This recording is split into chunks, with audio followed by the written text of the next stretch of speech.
Wow. Fuck off. Man.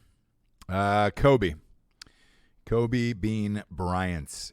That was one of the most shocking celebrity deaths to happen in our lifetime of somebody that young. Yeah, it might be the largest, actually.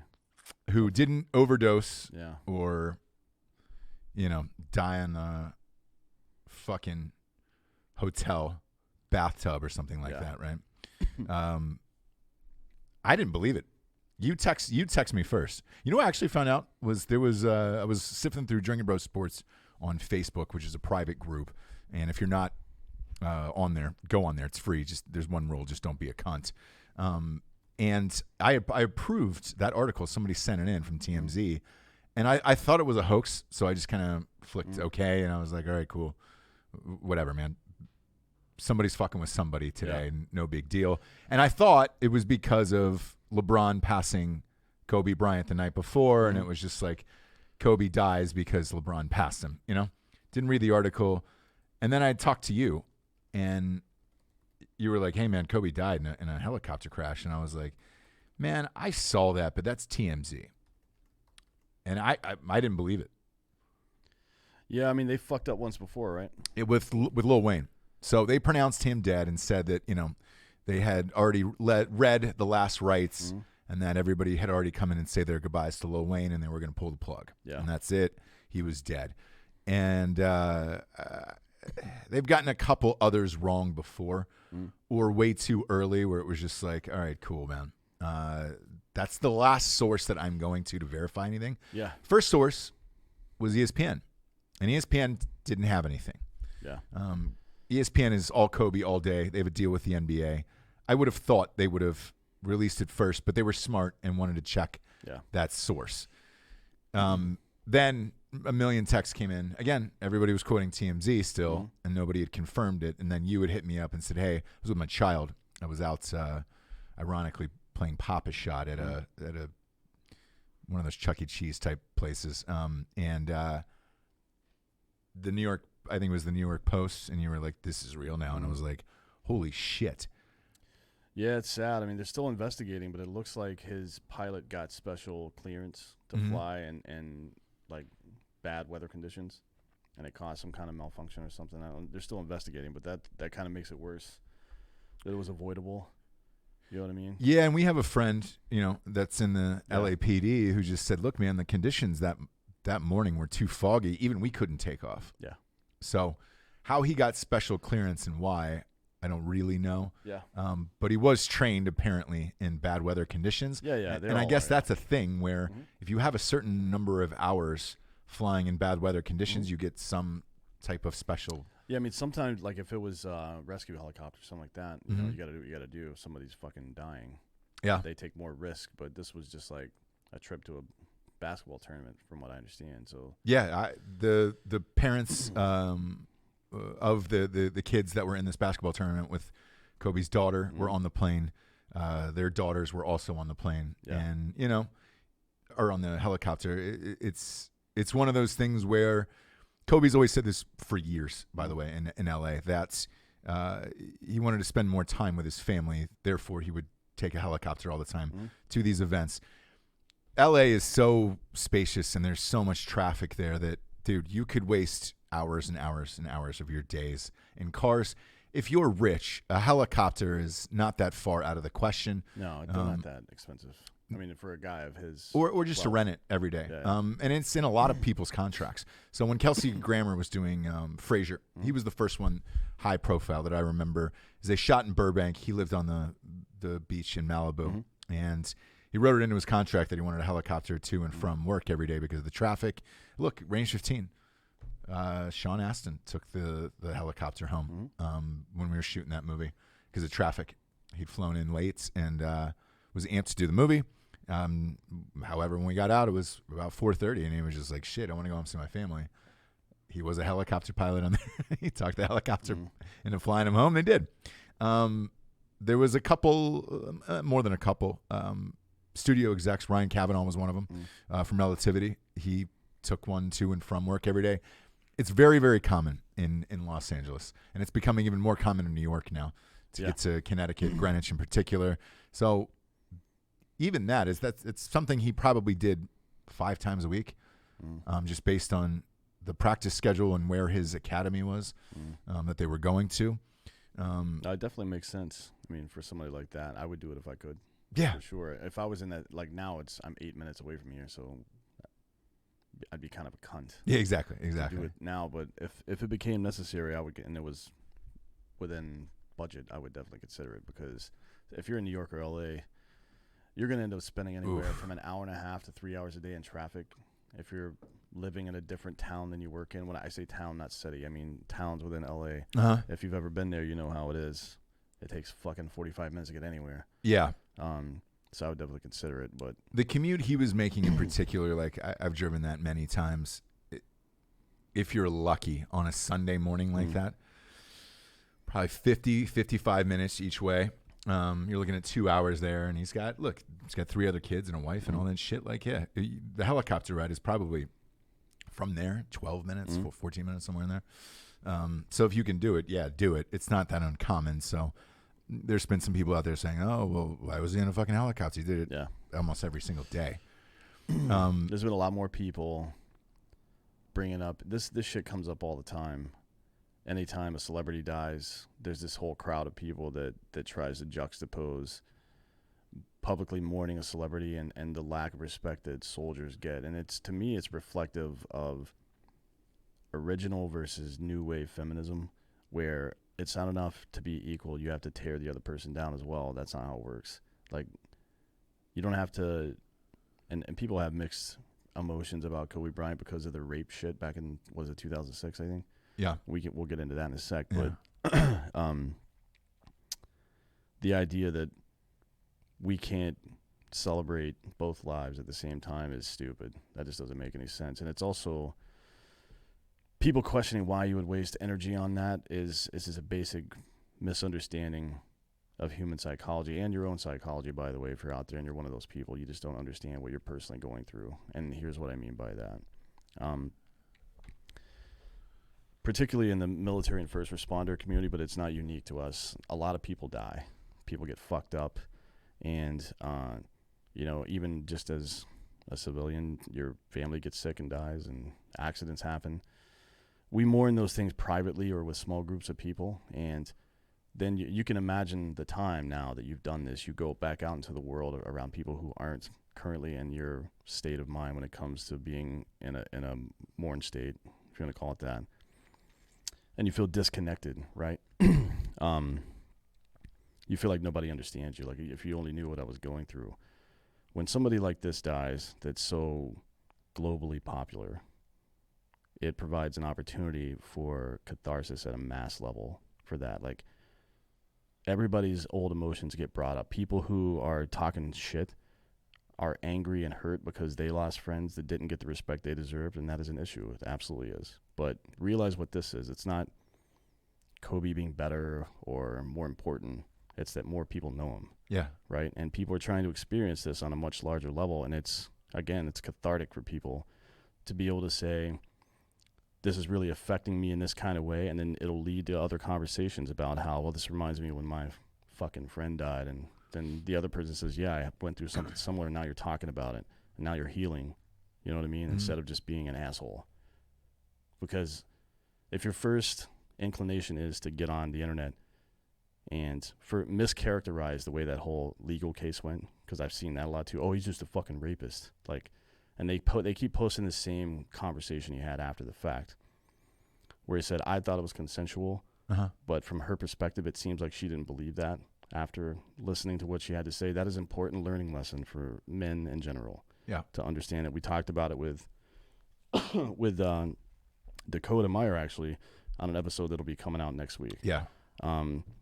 We discussed that. Great show. Yeah, it was a really great show. We discussed that whole shit. So I don't know, you guys out there that think that you haven't brushed up against the gray areas of consent in your adult life, you're full of shit. I don't believe you, honestly, because we all have. Yep. Every single one of us has, because we're dumb, young, fucking drunk on drugs or whatever the fuck it is. Yeah. Like, weird shit happens sometimes, and you have to reflect and not do it again. When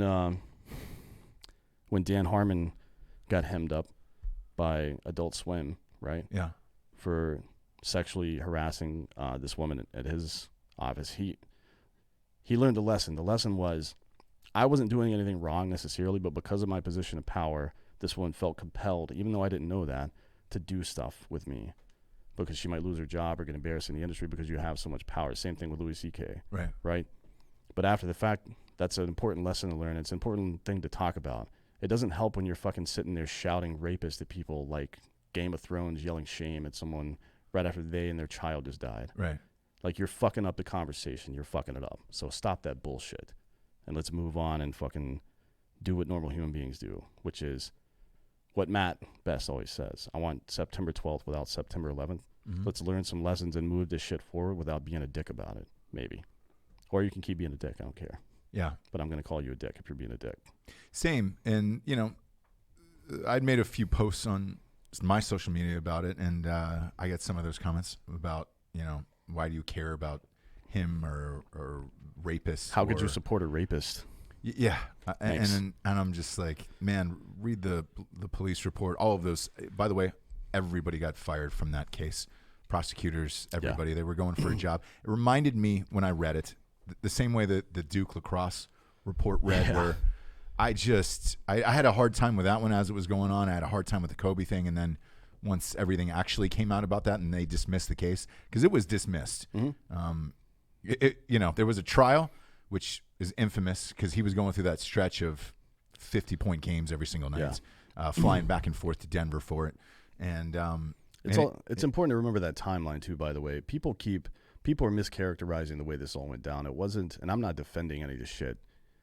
I'm just saying what happened was he was on trial. She refused to testify, so they dropped the case. And then after that is when the civil suit started. There wasn't a payoff during the criminal trial. That shit never happened. Right. So, I mean, look, even he admitted that there was a misunderstanding between them on about the consent part of it or whatever the fuck. But when the woman turned in her physical evidence, she had 7 types of semen, mm-hmm. and her panties or whatever the fuck she turned in thongs or whatever the fuck. That's, as Dave Chappelle liked to say, that's 6 too many. Yeah. So, you know, I listen to people. That whole thing where you just like, what's the mantra? But we should believe women. We should listen to women. Yeah. We should believe the truth. That's what I say. Trust but verify is kind of what Reagan used to say about being a spy back in the day or working with the Soviet Union. Anyways, in this case, it turned out that the physical evidence wasn't very good. And from both of their perspectives, it seemed like it was more of an issue of maybe she was a little shady and maybe there were some consent issues. I don't know if there was anybody that came out of that clean. But he was 27 years old and rich. That's not an excuse, but it's like I remember being 27. Yeah. I was in the military. I'm sure I was doing fucking stupid shit back then too. Oh man, it's just irritating to me to see somebody like just take this opportunity when people are dead to start trying to crucify somebody like that, and then try to, like, I get it. People are upset about soldiers and first responders, police, whomever, your family members not getting the attention and respect they deserve when they die, and that is a huge problem. Like this, who is this fucking turd? Hang on a sec. Keep going. While you bring it up, I feel the exact same way with all of it. And the key with somebody like Kobe Bryant is, hey, are you going to learn from your mistakes? And it, by all appearances, it seemed that he did. Everybody who knew him, every tribute that's been coming out about him, talked about family first before basketball. All of his close friends said, what a great father he was, and, eventual husband after what he had went through. And by all appearances, it did not happen again. And he raised 4 daughters and was with them almost every single second. The footage is coming out now of, everybody wants to show what his last day was like or what the last morning was like or whatever. And all of the footage is just him with his daughters at various places all over Los Angeles. Yeah. And, again, people make mistakes in life. Yeah. It's whether or not you can improve yourself as a man and make yourself a better person and live a better life. And again, I don't know him. He's not my fucking best friend, but it appeared as if he did that. Well, I mean, look, if he wasn't, then I don't think he would be surrounded by all these women in his life. You know what I mean? 4 daughters and a wife. Yeah. And look, well, I'm not just talking about them. They've been married for 20 years at this point. Yeah, I'm talking more about the female college basketball players that are like huge fans of his and people that he's worked with directly and stuff like that. You and I and every other human being on earth has said and done some horrible things in our lives that we just didn't maybe understand the context of at the time, or whatever the fuck. We were just stupid. Sometimes you're just an idiot. But like you said, if you don't give people the opportunity to fucking make that right, then what's the point of having a standard? Yeah. You know what I mean? Like, you fuck up once and you're done. That's the cancel culture that you've all been bitching about for the last several years. And if you're going to get on board with the cancel culture now just because it fits some political or personal ideology, then you're a piece of shit, frankly. So this Major General, John R. Evans, and this is from Task and Purpose, by the way. It's if you search Task and Purpose Kobe Bryant, you'll find it. He said, lots of people, this is a tweet, lots of people are mourning a basketball player this morning, a clear reference to Bryant, obviously. I think I'll use my energy to remember Specialist Moore and his family as a guy who got killed recently in Syria. So, got it, dude. Why even make that comment? Why, and by the way, his handle is MG, Major General John R. Evans. He's directly representing the U.S. military making comments like that. You need to shut your fucking mouth, dude. Honestly, you set an example for these kids and stop being a piece of shit. I'm tired of having to say this to fucking grown men. Like, honestly, shut the fuck up. If you don't have something to say that's worthwhile, just shut your fucking mouth. Yeah. The other part of this, too, is like, I think if one of us died, right? Yeah. We have a show that is on pace this month for 7.2 million listeners. Keeps growing and growing and growing and growing, right? If one of us died and someone posted it in their fucking Facebook or Instagram and they said, well, who the fuck is this? What did they do? Oh, they were foul-mouthed, they were crass, or whatever it was, right? I would not expect anyone to be pissed off or get pissed off in my defense to say, why don't you know how famous these people were? Like, fame is, It's all stupid bullshit. It is, man, and there's nothing you can control to how much somebody's going to remember you forever in the short term, long term, anything, man. I mean, I think in the case of Kobe Bryant, the reason why it is different than, let's say, Doris Day, okay? Because Doris Day just passed away. Back in the day, she was one of the most famous actresses of all time. You ask anybody under fucking 50 who that is, they probably couldn't tell you, right? But with Kobe, I know who Morris Day is. Right, he's still alive. Are you sure? At the time, yeah. Oh, he's alive. Trust me. But with Kobe, the biggest thing with him is he just retired, and he looks identical. Yeah, he looked like I watched that game last night. They replayed it on ESPN at 9:00 last night. The 60-point finale. Fucking amazing. And I rewatched the game, and I watched an interview that he did maybe a week ago with Matt Barnes on a podcast. He looks the same as when he stepped off the court. Yeah. Therefore, it's going to resonate more with people because it's not, you see these NBA players often. They're like Bill Russell. Bill Russell is often credited as being the greatest player of all time. Yeah. I don't know because it wasn't my era. I have seen footage of him, but it is in black and white. Yeah. When I see him today, he is an 80-year-old man who needs help going to games. He's got a cane. It's fucked up, but that's the only image I'm going to have of Bill Russell in my mind when he dies, is this old man that's going to games, barely able to talk to people and everything else. With Kobe Bryant, you do not have that. You had a guy who died essentially very goddamn close to his prime as a man, and he looked identical to when he was playing. That's going to be your lasting image of Kobe Bryant. You don't have the guy in the wheelchair. You don't have the guy who's, slurred speech on stage like Kirk Douglas. Yeah. They wheeled out Kirk Douglas for that fucking on his 100th birthday to the Golden Globes, and I was like, Jesus Christ, man. Just let him die. I don't want to remember him like that. No.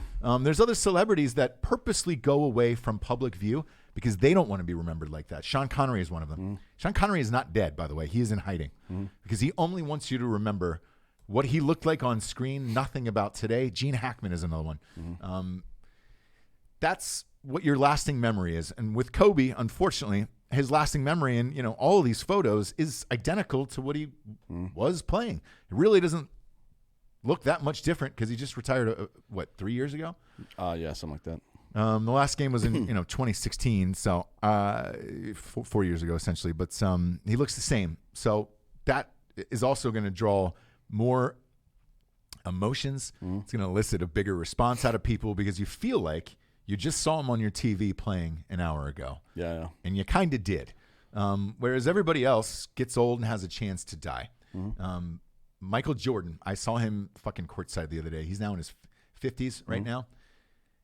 Yes, it's Michael Jordan. But he doesn't look like the old MJ. And it's like, if Michael Jordan died tomorrow, I would have the version that I just saw on court the other day, not him skying through the air, you know, like all that shit. And it's different. In that regard, he beat Jordan.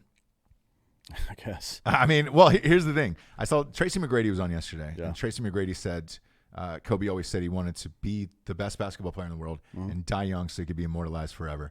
And we've had this conversation off air a lot of times where, shit, man, there was a rapper that I worked with who was very famous. And he goes, man, the best thing that could happen to Kanye or Lil Wayne or Eminem right now would be to die tomorrow. That way you are a legend forever. Yeah. Because you look the same, and everybody's going to associate you with that, and you're still doing it.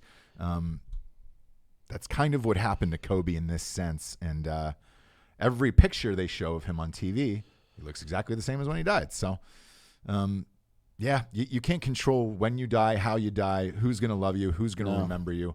All you can control is your own personal emotions, what that person meant to you, a celebrity, non-celebrity, family member, whatever. And go from there. But yeah, all the negative posts, and I'll say this, thankfully there haven't been too many in my timeline. I don't know about yours, but mine's been full of it. But again, it's fine. Like, let's have the conversation about it. But don't come at me with fucking clips and memes and shit. Let's talk about the actual meat and potatoes of the conversation. Right. Let me rephrase them fucked up memes. Love them, guys. Keep them coming. I mean, look, we're all pieces of shit here. So let's not pretend like if I see some fucked up Kobe Bryant meme 30 seconds after he dies, I'm not going to be like, you're not going to get a comment from Dan back in your DM. I can tell you that. Pretty funny. And if I die, I want you guys to make the worst shit ever. Please. Yeah, and you also want to be dumped in a trash can. So I don't want to be dumped in a trash can. I'm just ambivalent about my burial situation. Sure. Like, you've said on there numerous times you want to be thrown in the trash. No, I say just throw me in the trash. Yeah. It's not the same as please throw me in the trash. You understand? It's a whole different conversation. Shut the fuck up, Jamie. Our producer's laughing right now because he's just like, look, man, you're going to be placed in the trash. I can't tell you if it's going to be thrown. Yeah. Anyways, speaking of DMs, I think we covered that enough. Speaking of DMs. We did. If you don't mind, I'll just say one more thing because I talk about this time in Ross Patterson Revolution. Like, this meant a lot to me personally. He was my favorite athlete of all time. Same age, came to LA the exact same time. And my very first job in Los Angeles was I worked at the fucking Staples Center when it opened. And you were a cocktail waitress, right? Yeah, I was. Dead serious. I was a fucking waiter for the skyboxes. Well, waitress back then. No, it was, I still had a dick and balls, but yeah. You identified as some. It's like steward is steward, you can call me a steward, but either way, I was a waiter, and from day one that it opened, and that guy was, you'd always hear this dribbling in the background because we'd have to get there early, hours early before it opened and set up for all the shit. And first one there, practicing, last one to leave. Like, he was that fucking dude. Yeah. And it's rare that you have a talent that massive like that who actually uses it, and in a city full of laziness, he was anything but, and he was a massive inspiration. And during all my writing and everything, all of those years, man, there was always a Lakers game on in the background, because every single night that Kobe played, I knew something special could happen, and it was possible. If you just worked hard, it was all fucking possible. I saw the thing from LeBron James saying, I'm going to carry on your legacy. If I'm LeBron James and you want to carry on this legacy, and look, you guys have listened to this show now for long enough. I'm not a fucking LeBron fan. I never have been. You want to carry on his legacy? Then win the whole fucking thing. Win the whole fucking championship this year. I talked to one of our past guests. I'm not going to out him on the show, but I asked him what his reactions are. If you're a fan or a longtime listener, you'll know who it was who works in the Lakers organization. And I asked him, I said, hey, man, what's the feeling like and what's going on there now? And everyone obviously is devastated because they were like, look, man, if you hated him as a teammate while you played with him, it was probably because he wanted the most out of you and you were lazy. You not one single person that worked at Staples Center or anyone else was just like, they love Kobe more than life. He couldn't have been a nicer guy. His family couldn't have been a nicer guy. He never came in with an entourage that wasn't his wife and his children. Yeah, they said.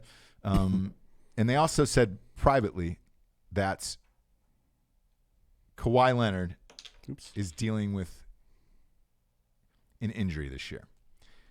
You and I both said that the Clippers were probably we picked the Clippers, I did at least, to win the championship this year. Yeah, we'll see. We'll see how it goes. I don't think with everything that has transpired now, right? And if that is true that Kawhi Leonard is dealing with an injury, because it's been load management. If you see it scroll across your ticker once a fucking week that he's been sitting out, it seems like they can't gel as a team, but they've also paid him a lot of money. So he's trying his best.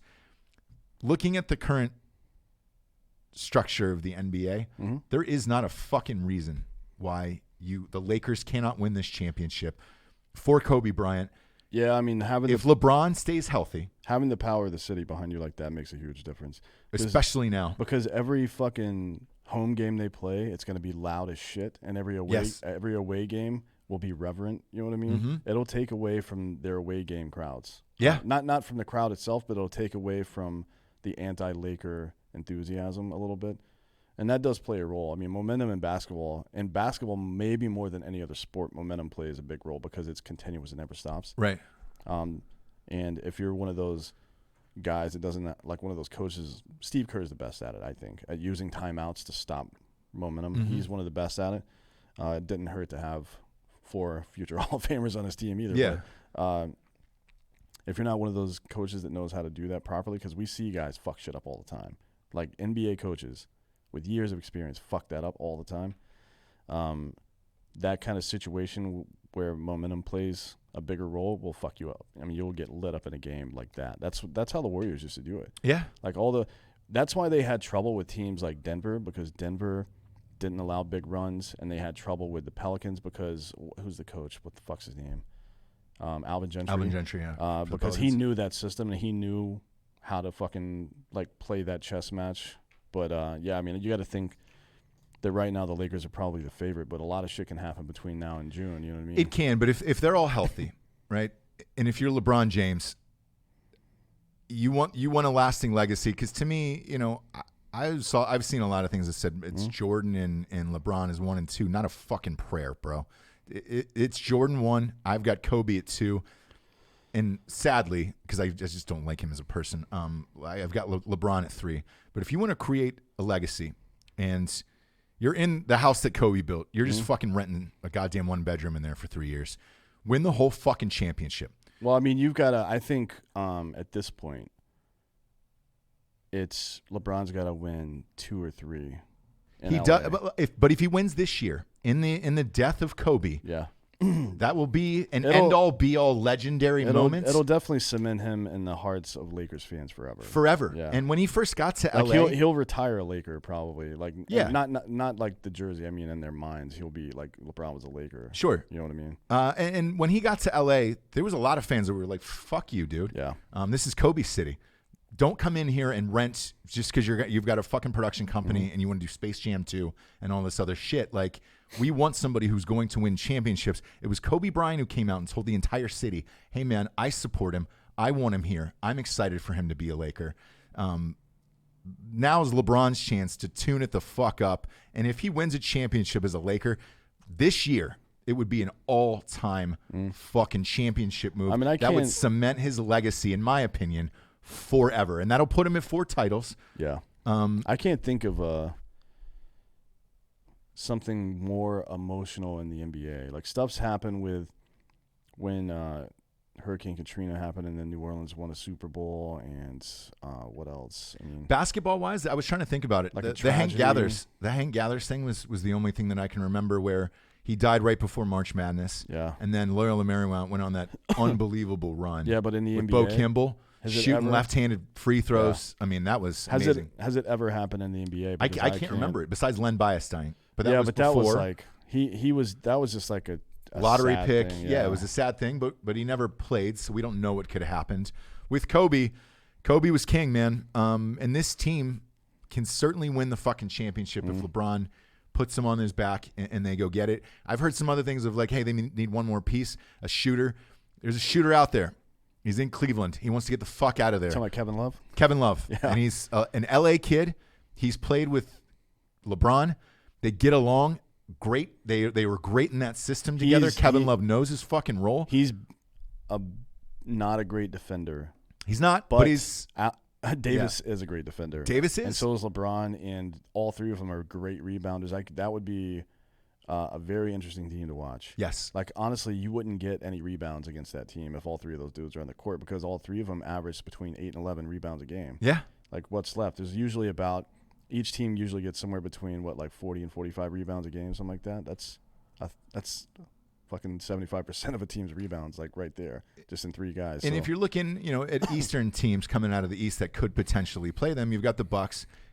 Greek Freak. Only the Bucks, right? Well, here's the thing: you put Anthony Davis on the Greek Freak, great. You're good on that. Celtics, you're playing off a heart. I don't think they're good enough. I think they're good enough to make the championship. They're not good enough to win a championship yet. No. And the other one is they don't have the defense. Kemba Walker is great, but they don't have the defense on that team to win. There's no fucking way. The other one is the 76ers and Joel Embiid. Just because they're so young. Broke his finger in half, and it's one of the most disgusting things I've ever seen the other night. Yeah. Yes, he will be back and play this season. He'll be back will not in be like the same. 6 weeks. He's fine, but you can still throw AD on him, and that'll shut him down. You're good. There is no excuse if this team is healthy that the Lakers shouldn't win this whole fucking thing this year. We'll see with the Clippers. I mean, the Clippers actually give up more points per game than the Lakers do, but they are also running like a fucking Warrior-style offense. I mean, there's 3 teams in the goddamn Western Conference right now that are averaging over 115 points a game. Right. So it's the Clippers at 115, the Mavericks at 116, and we can talk about Luka all goddamn day. Yeah. We don't even need to get into it. That dude, he is the next whatever it is. Everybody always tries to compare Kobe to Jordan and LeBron to Kobe and Jordan. They're never comparable, ever, because they're all different players. Whatever the next one of those is Greek Freak and Luka. It's those two guys. They are the 2 best young players in the NBA, and it's not even close. Trae Young I like a lot. Yeah, but he's a Steph Curry type, which means he's going to need another 3 or 4 years to develop. But these guys are fucking great. Like, not great for young people. They are great right now, and they're 22 years old. Both of them are 23, I think. Antetokounmpo is 23, right? Yeah. It's wild as shit. Don't fall into the trap of comparing 2 basketball players to one another, particularly from different eras. There was no fucking stretch 4 in the 90s. No. Like, how can you compare that shit? And the other there was thing nobody too, shooting from 35 feet in the 90s except for Abdul Rauf, and he was little shaken in the head. Yeah. Every time you stepped across half court and launched one of those things up, you could see who was his coach? Was it Carlisle? Who was it? Yeah. I think it was Carlisle. Yeah. And he would just like go, fuck, and then 30-40% of them would go in. He's like, all right, fine. I think Michael Wilbon said it best if you're trying to compare the best players of all time, because they asked him the other day on a show, after Kobe passed, and they said, he said, look, man, in my era coming up in the 60s, 70s, and all that stuff, it was a center-dominant league, man. It was, Bill Russell, Kareem, Wilt, all those guys. Even, look, into the 90s, you still had Shaq, Hakeem Olajuwon. It is a much different game now. I don't know. Would you even call Anthony Davis a true center? No, he's a stretch 4 at this point. Yeah. Or maybe a stretch 5. He can play the 5, so he's probably a stretch 5, which, again, has never been a thing in the history of the NBA. No, and you got the only 5 I can think of offhand is maybe Ayton out of Phoenix or Drummond out of Detroit, but those guys aren't on the level of Shaq and everybody else. So, look, LeBron, it's up to you, my man. You want to be a fucking hero, go win the goddamn title for Kobe, because he fucking stood up for you. And really got you into that city, man. Anywho's, I'll get off my goddamn soapbox. By the way, Kobe Bryant. The Bucks are averaging 119 points a game. I know. It's fucking wild as shit. A good defense, though. They're only giving up 106, which for that tempo is pretty good. They're plus 12.6. You can't drive on the Greek Freak. He's got these fucking like elevator arms. That's crazy, man. Like you don't realize it until he puts them over his fucking head, and all of a sudden they go 2 feet higher than you thought. It's weird as shit. Yeah. Anyways, let's get to some sponsors, shall we? We are brought to you by mybookie.com/Drinkin Bros or the promo code Drinkin Bros. This is what we're here for today. Look, we do the Super Bowl special every single year, and it's a weird one this week because no one has talked about the Super Bowl. I've seen maybe 10 seconds of coverage on it, and rightfully so because it's rare that a legend dies like this in real life. I mean, fuck. It's crazy. But it's been completely overshadowed. However, it'll be a nice reprieve from the week watching this game, being able to sit with loved ones and partying and all that shit. If you're like us who are just junkies and bet the fuck out of it, we do this every year where we go through all 100 pop bets and give you our picks. I feel very strongly this year about these picks. And some of them, particularly the Anthem. Look, Barstool posted it as well. We've been saying it for 2 weeks. We'll get into it in a minute. Go to mybookie.com. They will match your deposits, I believe, up to 50% now because we're towards the end of the season. And with the promo code Drinkin Bros, you can bet on all this weird shit with us. It's awesome. We've been with them all year long, and had a great year. NFL, look, there's only one game left here. I'm sitting at 68%. You're higher than me this year. You've done pretty well. Yeah, but you're better in college. I think I'm 73 in NFL. And those injuries, man, fucked me up the first 5 or 6 weeks, man. I had a terrible For NFL. whatever reason, it fucked me up it fucked me up in fantasy, but it didn't really fuck me up that bad in calling games early in the season. I got kind of lucky, I guess. Yeah, I even the last week's games, I won 3 out of 4. I didn't have we both of us picked who was going to be in the Super Bowl. But I thought Green Bay would have covered the points. We had both had 49ers and Chiefs in it. And then we both picked the overs in both of these games, and that all came true. I lost. I think you were 4 for 4. I was 3 for 4. I lost on the I thought Green Bay would have covered those points. But they didn't. And no, fuck them, they're out. It's weird that you can throw the ball 7 times and score that many points, dude. God, even with 183 yards on the ground. You like that still to score that many points with 7 fucking passes. Oh, we'll get to that because there's an over/under on Jimmy G's passing attempts this game, and it's real high. It's real high, and we'll talk about why that is. We go to mybookie.com, promo code Drinkin Bros. That'll half up your deposit all the way, dude. We're gonna go hard on this one. Next up, we got ghostbed.com/Drinkin Bros. They're on the Drinkin Broettes show now too. Welcome aboard, dude. Ghostbed across the board. We love them. We all have them. They're amazing. Right now, there is a secret code, Flash25, where you've got to be listening to these episodes to get shit like this. It's 25% off everything in the entire store. If you don't have one, you're missing out on life. I can tell you after being in Vegas for fucking 8 days, there was nothing better than coming home to the goddamn Ghostbed. Yeah, I mean, we need to work out a deal with them where, well, what we need to do is get them a deal with some major hotel chain, and then we just make a deal with that hotel chain that we only stay there when we're traveling. Man. Because I'm tired of sleeping on shitty beds. It's fucking pissing me off so bad. I know. Look, we have them in all our houses. We love them. Sheets, pillows. Right now, they get half off adjustable bases. They get everything in this motherfucker. Go to ghostbed.com/Drinkin Bros today. Look, the 36-month pay-as-you-go program is still in effect. So, you can double dip, is what you're saying with that. Yeah, deal? Man. So if you get that deal of 25% off, it still works with the 36-month pay-as-you-go program. Last but not least, Killcliff. I mean, we can go with Killcliff. Yeah, we don't really have them scheduled today, but they're sitting here. So KillcliffCBD.com. You know what I'm going to say to them today is when we came home from Vegas. That was my first. I took a fucking 1 a.m. flight. You lucky asshole. You took I just stayed with Jessie for her fucking shit. And again, subscribe to Drinkin Bro. It's great. It's an awesome show. But they had a bunch of guests. I just stay and fly back with her at 1 a.m. The first thing when I got off that fucking plane was drink one of those and went right to bed for a fucking. That's nice the first slumber. thing I did when I got home too. I got home late Thursday night sometime. I don't remember. And it's funny because people were still blowing my phone up like, hey, let's go fucking do this. I'm like, I'm already home, bitch. I already popped smoke. I'm gone. I'm the fuck out of here. I took some CBD and I'm out of here. Yeah. Best in the biz. No THC in it. You won't test. And Killcliff is a name you can trust, man. Go to killcliffcbd.com. Use the promo code DrinkinBros for 20% off a case. Knocks it down to about $3.90 a can. And free shipping, which is amazing. The grape is my all-time favorite, man. I had him in my room. I had him fucking everywhere. Who else? Was there one more? No. Oh, great. We just didn't have it Killcliff scheduled today, so that was whatever, man. I love him. I don't give a shit. I'll give him free reads all goddamn day. I love Killcliff. Yeah, they actually are starting a new podcast. I can't remember what it's called, The Nerds or some shit. Mm-hmm. Killcliff Nerds or something. We should have them on. Yeah, they're going to be host on. Or maybe they're just going to call it Killcliff Podcast, but it's Jonathan Kleck is one of the guys. Okay. He's a comedian, and then Josh is the other guy. I can't remember his fucking full name, but anyways, they're going to be on the show soon. All right. They're going to come into Wilmington and talk sports and whatnot. Fuck yeah. Let's get wet on the Super Bowl, my man. It's what we're here for. This is the biggest gambling day of the year for us. We do all the prop bets. We do all the shit, and yeah, it's like 100 bets, I think, total.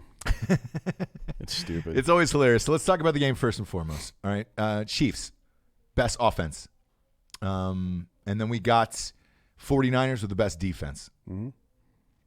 Who do you have winning the Super Bowl? Well, I mean, first of all, it's Chiefs -2 now.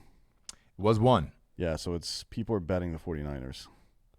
They're betting the Chiefs. The Chiefs, I mean, yes. They're betting the Chiefs. Look, I'm torn here, and it has nothing to do with the game.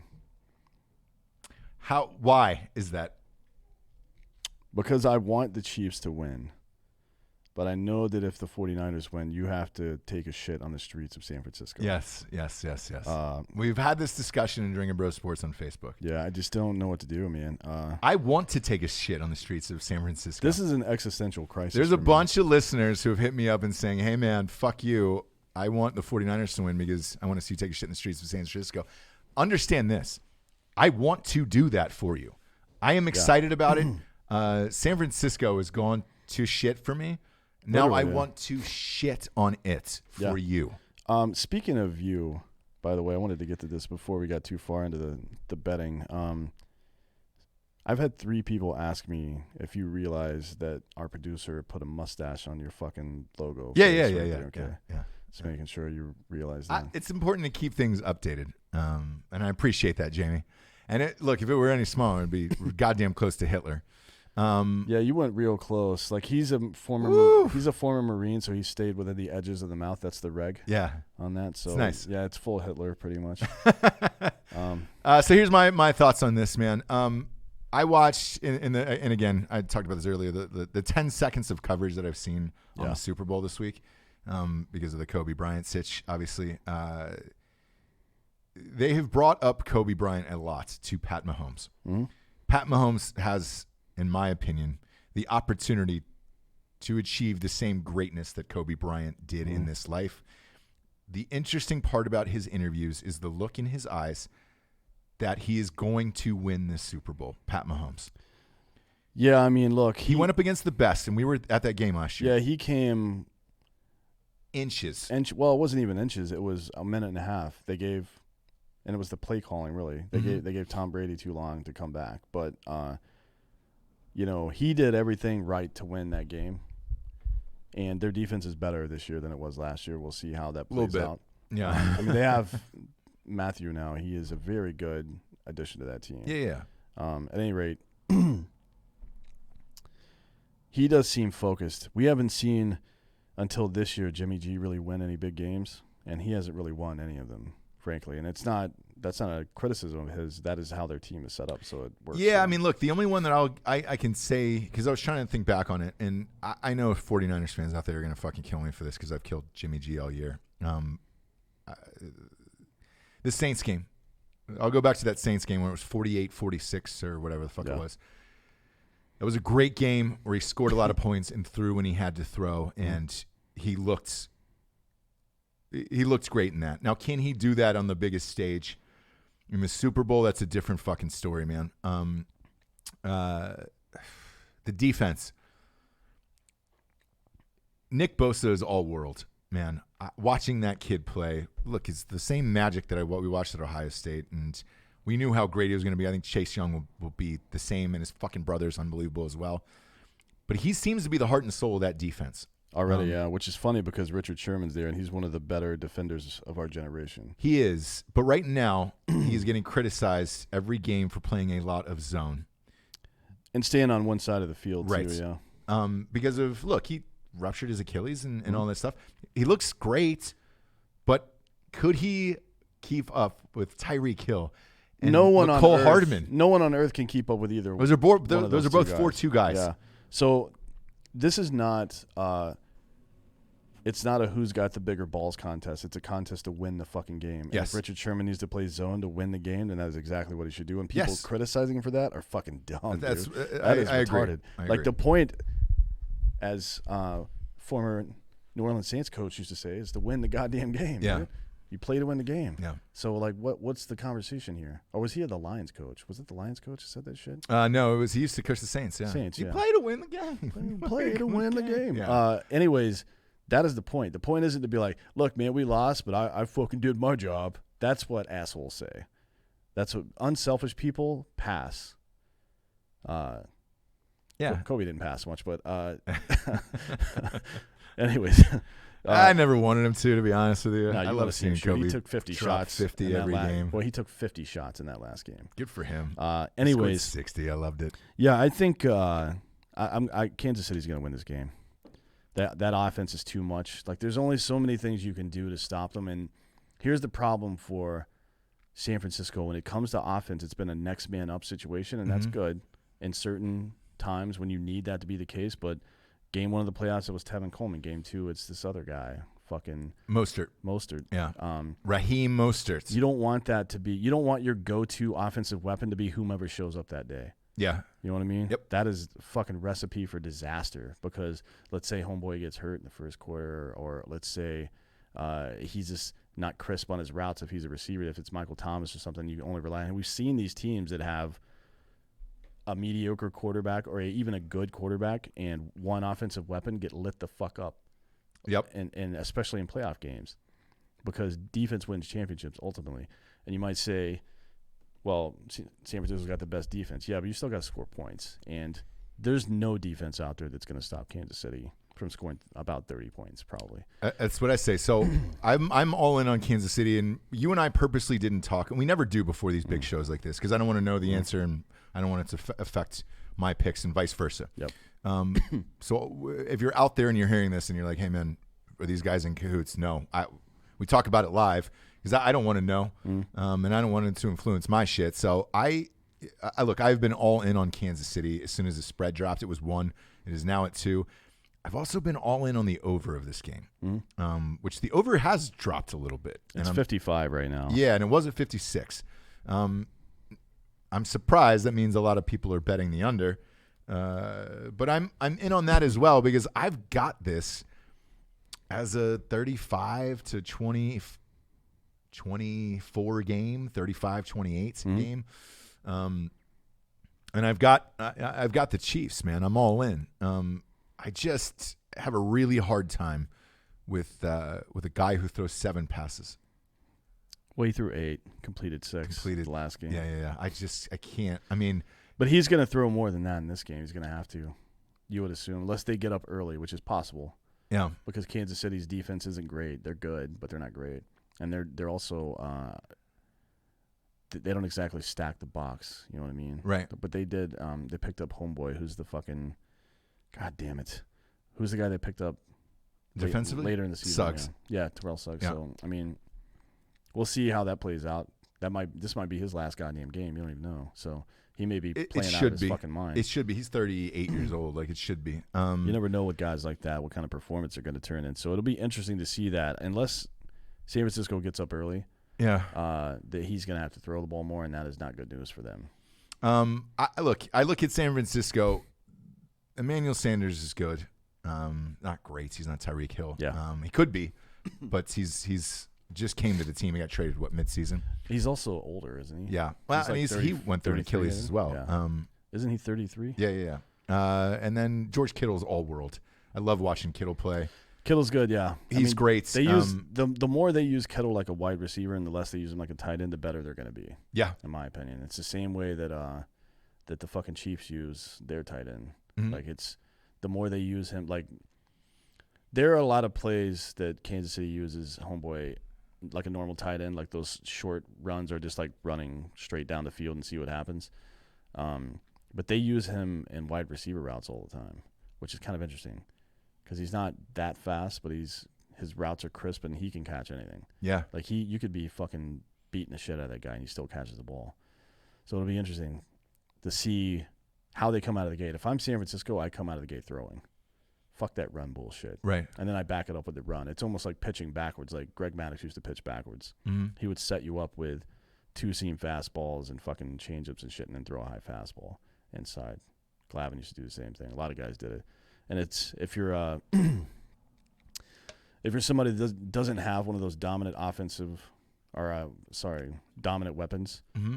like a 99 mile per hour fastball or whatever the fuck, you have to do that sometimes. And they're in that situation. San Francisco is. Yeah. They're in a situation where they need to come out of the gate with fucking everything they have to score points. And maybe they'll score something. We'll see. Look, man, they have the capability to do it. I don't think the Chiefs' defense is that great. No, they're not. So you can put some points up on there. It just depends on whether or not you trust your quarterback to throw that many times in the biggest game of his life. Now, selfishly, 49ers fans, I don't want you to win. And it is for one reason and one reason only. Kyle Shanahan. Kyle Shanahan is only running the ball this year. Yeah. Which is fine. But all you had to do when you were the offensive coordinator of the Atlanta Falcons was run the fucking ball. Yeah, he's the entire second half, and you would have had a Super Bowl. He already accepted the position to go coach the 49ers. Yeah. So that was all on him. All he had to do was run the fucking ball. Now he gets to San Francisco, and all he wants to do is run. He's been hearing about it in the press. Motherfucker, nothing would make me angrier if he goes and wins on the run in San Francisco with a run game there. When all you had to do with a 28-3 lead with 2 minutes and fucking 18 seconds to go in the third quarter was run the fucking ball with Devonta Freeman in his prime. That's all you had to do. You know who else is on that team? Tevin Coleman. And then you took him, and now he's running 80 times a game. Why didn't you hand it to them, fucking dickhead? God damn it, I hate Kyle Shanahan. I think he's a great coach in the long term. I do not want to see him win this Super Bowl. It is still fresh for me that he didn't run the fucking ball. Well, that was 80 years ago, so you need to calm down. It actually was 3, but whatever, man. Fuck him. I don't want to see him win. And luckily enough, they're going up against the Kobe of the NFL. And I've got Mahomes just absolutely fucking boat racing these guys. Yeah, I mean, he seems pretty determined right now. There's a look in his eyes, man, that is different than everyone else. Whereas you talk to Jimmy G, it's like you're talking to fucking Tom Hanks' character from Toy Story, where Woody, he's just happy to be there. Or Tom Hanks' character from Forrest Gump. Or Tom Hanks' character from any movie besides Philadelphia, because he was dying of AIDS. Well, we don't know that Jimmy G doesn't have AIDS. We don't. And is he the future of the NFL? I don't know. We'll see. Jimmy Garoppolo? Yeah. The future? No, he's not the future of the NFL. If he wins this game, man, if he puts on a display at this game, he's got the looks to do it. And I know that sounds shitty. That's kind of the world. If you're a good-looking athlete like a Tom Brady or Kobe, Jordan, that's why people really can't get behind LeBron like that, because he looks like a fucking goof nut. Yeah. Until Jimmy G throws for, I don't know, more than 4,000. Let's say he goes for 400 in this game, and they win. Okay, that's one game, sure, and that'll tell people that he shows up when it matters, because he has in the previous 2 games as well. Yeah. Not really showing up, but he's not fucked it up, I guess. But because Tom Brady didn't have the sexiest games last year. No, he didn't. But there's nobody who there's no NFL version of sucking all season and then being great in the playoffs like that. You can't do that. You still got to fight for position and all this other bullshit. So no, he's never going to be the face of the NFL, because every time his picture flashes up there, we're like, oh yeah, Jimmy G was there too. Like if the 49ers plane crashed, it would be fucking all the other guys, and then yeah, Jimmy G was also there. Yeah. You know what I mean? Like he would not be the headliner of that loss. No, I'd probably go with Bosa or Sherman. Yeah. Anywho's, so our picks are the same. We're both picking the Chiefs, and we're both. I'm taking the over. Are you taking the over in this game? Yeah. Okay. I'm taking the over in this game. I'm taking all the overs, first half over as well. Okay. What's the first half over? Do you have it in front of you? Don't care. Honestly, I don't care because I think it's gonna be there's gonna be a lot of points scored in the second quarter of this game. Let's get to what really matters, though. The prop bets. This is what you came for here. Demi Lovato is singing the national anthem. You know my feelings about power ballads like this, people singing who are traditionally. I just saw Demi Lovato. She just sang at the Grammys, by the way. Sunday night. She was great. She was actually my favorite performance of the entire night. Yeah, she did sound better than she usually sounds. She's fantastic. Look, I'm a fan of Demi. She's great. She's got an old school powerhouse voice and deserves to be up there with the top 5 these days. However, when she was singing, she will hold on to notes like a young Xtina Aguilera. And I am the over under is 1 minute and 56 seconds for the national anthem. I am going way over, my friend. It's 123 and a half seconds right now. Okay. Which is so it's up. That's up drastically. That's 2 minutes and 3.5 seconds. So that means everybody's betting that, dude. Yeah. So Barstool did a big piece on this morning, and everyone said hammer the over on this. I was with them. The fact that it's jumped up 6.5 seconds, almost 7. 7.5. 7.5 seconds. So what is it at? 2 minutes and 2:03:50. 2:03. Okay, so you got to hit 2:04 essentially. Yep. All right. The last time I won, and again, I usually base this on race, and I'm sorry to say that, but it's true. Wait a minute. There's different ones. Like there's different you can bet on. So they actually have them listed. There's an over under of 121.5. There's an over under of 119.5, 117, 115, and the line is adjusted appropriately. So you can bet on any of these, really. If you think it's going to be super long. I mean, the best odds you get are... Yeah, what are the best odds? I'm out of curiosity. This doesn't make any sense. So I'll tell you why. So they're scoring it. These props are like betting on rounds for boxers, where you get more money based on if you pick over or under a shorter or a longer time. The best odds are 115.5 seconds, and that's not happening. So you're looking at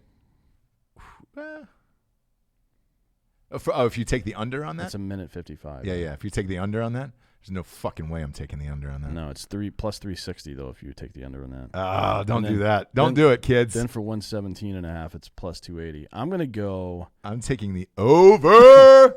The national anthem. Well, the best over is obviously the highest, and that's 2 minutes 3 seconds. 2 minutes 3.5 seconds, and it's minus 145.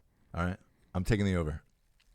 I think she goes way over. Hang on a second. And watch for the end of it, by the way. That's where it's going to get you. Those last 2 sentences, she's going to go on some fucking runs. And they're in Miami, and you usually wait for the jets as well to come over. Mm-hmm. What are they? What are the fighter jets that come I don't know. over? It depends on what's in the area, I think. F-16s, 18s, or stealth bombers usually for the Super Bowl. Sometimes stealth bombers, yeah. Yeah, I'm going way over on that. I'm over. Demi Lovato. There's let's see. I'm looking for the longest ever. The longest ever was Alicia Keys, and it was 2 minutes and 35 seconds. Oh yeah. So we're not like again. I go by race. You know this about me. I just only in the national anthem. Only because here's the thing. With white people, they get too nervous. Yeah. White people get so nervous about it that except for Christina Aguilera, she didn't give a fuck. No. I don't think Demi Lovato does either, though. She's Latino, so she's half white, half Latino. Yeah. But she's in Miami. The whole halftime experience is all your favorite Latino artists. I'm saying she's going over. She doesn't give a fuck. White people get so nervous when they get up there. They're just like, man, I just want to complete this and not get killed. The fastest ever was Jewel in 1998. What'd I tell you? It's a white woman. 1 minute and 27 seconds. It's a white woman, dude, who's nervous. She had her check and she wanted to get the fuck out of there. I just think, hey man, it's that big of a stage. You don't want to fuck it up. The average is 155. I can see that. I can see that. Which means 8+ seconds for Demi Lovato. I'm taking the over on that too. Best one I've ever seen was Whitney Houston, by the way. In Tampa. How high was she, do you think? Whew, she was sweating. Vary to a lot. Go look at it. She was sweating, but that was the best performance I've ever seen.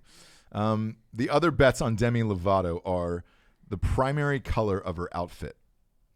And this gets crazy, man. Mm-hmm. You ready for this? Pink is plus 800. She's not going to wear pink to the Super Bowl. So black is the favorite at plus 125. Red, blue, gray, green, and then pink. Man, she's a Lakers fan. I know this sounds crazy, but I think she might go black. I think that's why the 125 is at black. Maybe. You know? Because otherwise, you're in Miami. Why not go purple and gold, though? Look, you're in Miami. Go fucking pink and go flamingo it. You know what I'm saying? Like, that's that whole city anyways. I think this has changed because of the Kobe thing. Maybe. I'm going to go black. Okay. There's a bunch of other, if you look this is great. Will any team have a scoring drive that is less time than the national anthem or longer than the national anthem? Yes. Yes. I'm hammering that. Yes. Yes, it'll take less time. Yeah, but there's going to be a bomb to fucking Tyreek Hill at some point. Or McCall That's going to take 17 seconds. I'm going to bet that for sure. It's minus 300 in that bet. Oh, there's no way my bookie did this. You ready for this next one? Oh, yeah, I see it, yeah. Will Demi Lovato re-enter rehab within 30 days of the Super Bowl? No, they did not do this. Oh, no. Oh, man. That is fucking ruthless. Yeah, that's MyBookie.com, promo code Drinkin Bros. Doubles your deposit. Holy shit. All right. It is plus 550 for the yes. It is minus 1,000 for the no. Wow. That is fucking ruthless. I will say no. I heard she's got an album coming out. And she's got to do a tour. Yeah, she's got a tour. There's too much money involved. I'll say no. Will Demi Lovato omit a word during the national anthem, yes or no?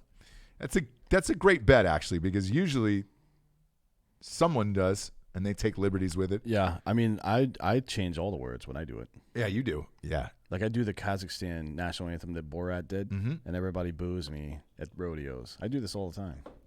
All the time. I'm going to say yes on this one. It's plus 350. No is minus 600, so that means they're expecting her to sing it clean. The problem is, if you blend in another word and whatever, like, does that count? Yeah. We'll see. Listen to this one. How long will it take Demi Lovato to sing the national anthem from first notes until she completes saying brave? If she restarts for any reason, wager will start from the restart. She must sing for action. Time is in seconds. 49ers versus Chiefs. When would there be a stoppage?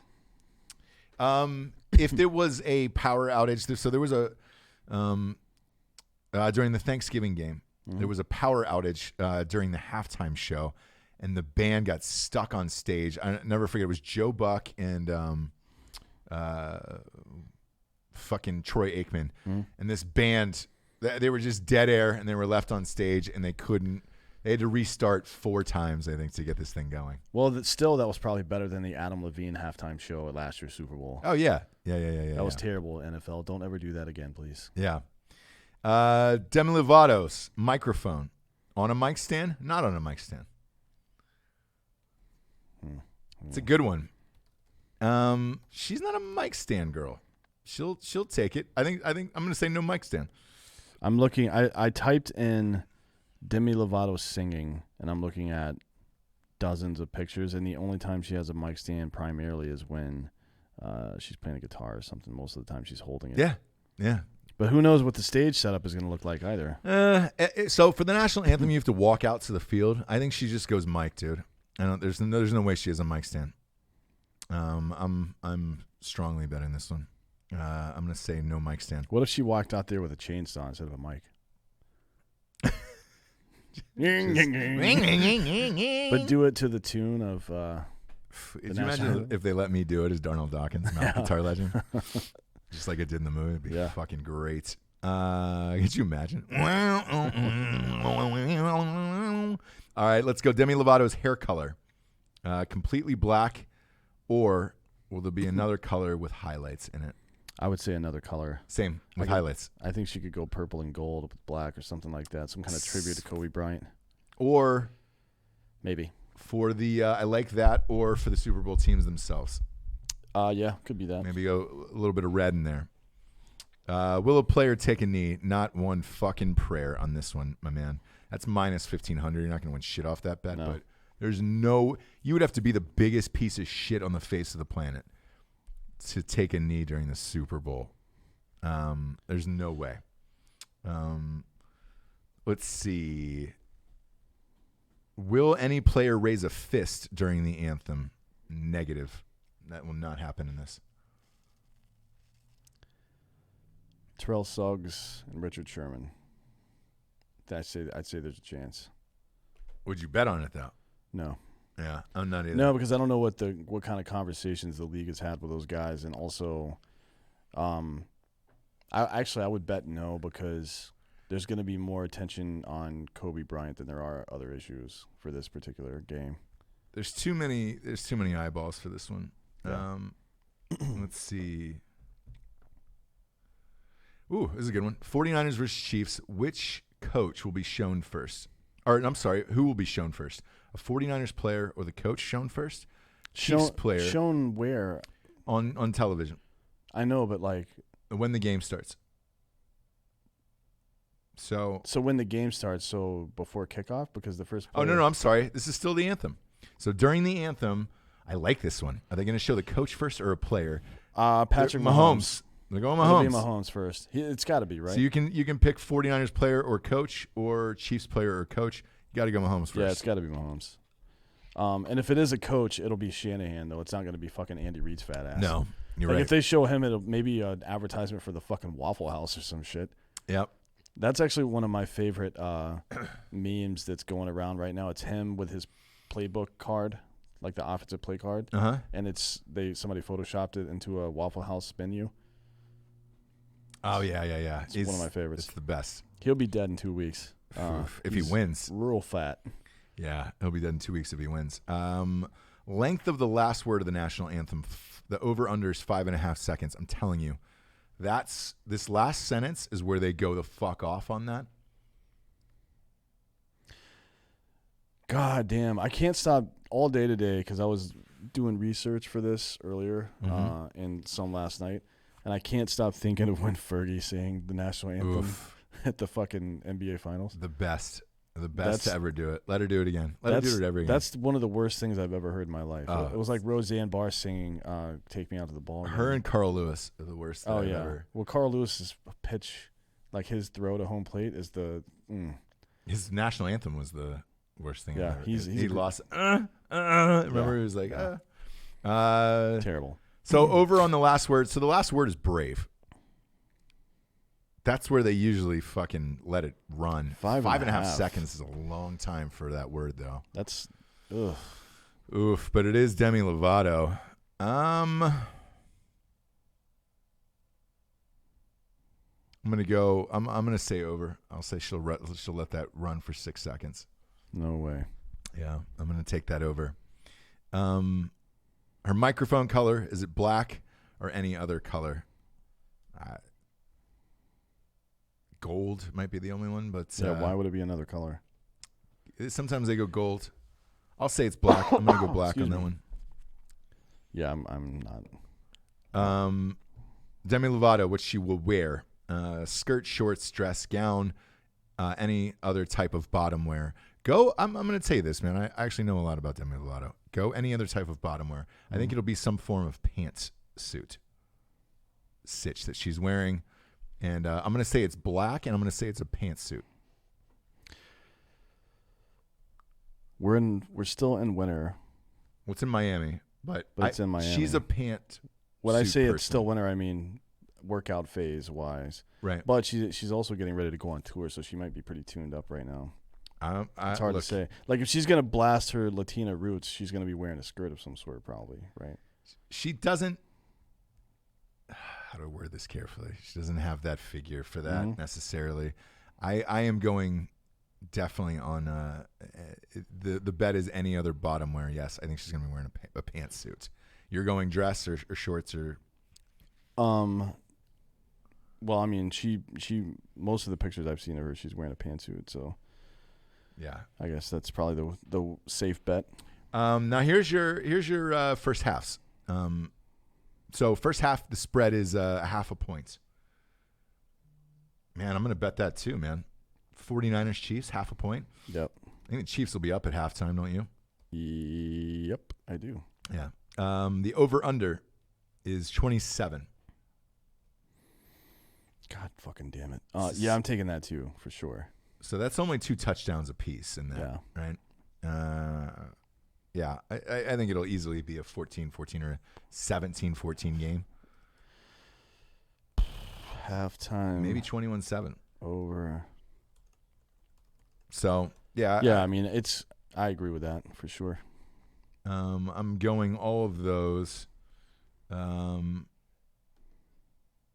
mean, it's 27 in the first half is not that much. I actually expect them to score. I expect KC to score more in the first half than they do in the second, and vice versa for the 49ers. I think they'll score more in the second half than they score in the first. But we'll see. We'll see how they play it. Yeah. Let's see here. I gotta get out of the selected for use.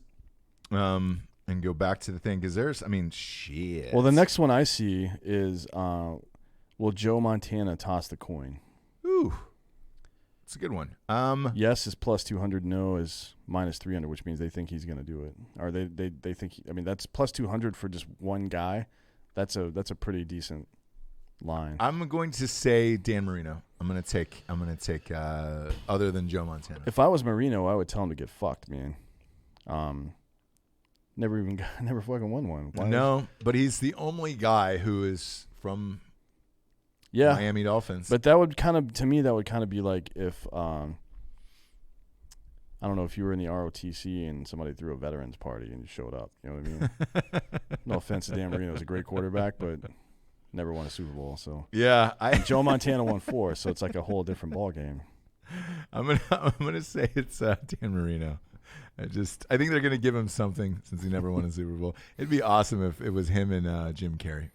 Yeah, I know, right? Jim Carrey ran out of the field trying to, or he got into a fight with the fucking mascot on the side of the field like he did at the end of the first Ace Ventura movie. Or if it's him and Einhorn that come out there to hand the coin to the fucking, that'd be good. Yeah. Passing yards. Here we go. Oof. Yeah. Well, I mean, we know which one side is going to do it well and one side's not. I'll let you guys guess which one's which, since you're such a curious group out there. So there's a bunch of bets just on the coin toss, though. Yeah. We'll get to those. We'll get to the coin toss bets. Dude. It's great. This is ridiculous. It's great. But so this is really interesting, okay? So it's minus 65.5 and plus 65.5 on passing yards. Do you think for Jimmy Garoppolo versus Patrick Mahomes? So, do you think that Jimmy Garoppolo will come within 66 yards, essentially, of Pat Mahomes? Oh, no.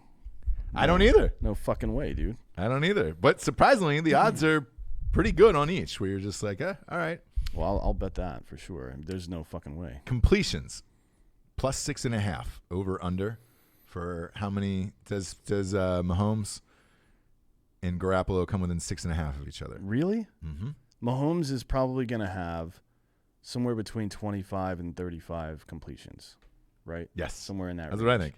And Garoppolo's not even going to throw the ball that many times. So it's like, how the fuck? Like, there's no goddamn way, dude. These are retarded. People are assuming that 49ers are either going to get down early or the run's going to not work as well, and they're going to have to throw the ball. Yeah. But even then, he's not going to – like, if that is the case, that means Kansas City is scoring, which means Mahomes is throwing the ball more. Yeah. You know what I mean?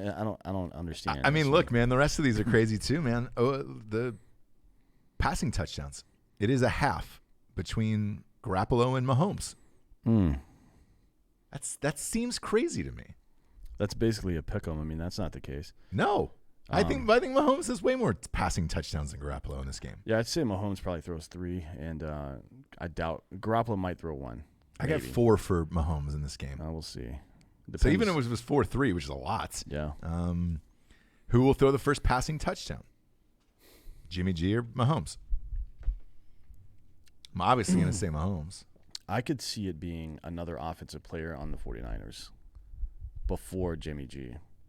Like a trick play. Yeah. All right. Because I think Shanahan's got to pull out everything he's got for this game.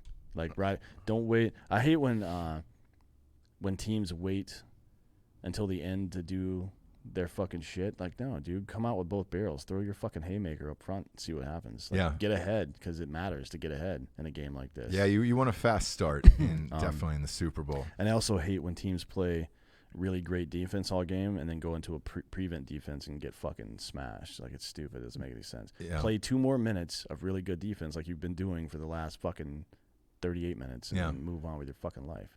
Or 58 minutes, I guess. Jimmy G, interception first versus Mahomes. Who throws one first? Yeah. I mean, if you just think about volume, statistically, it's more likely that Mahomes will throw a pick first. But he's also going to be.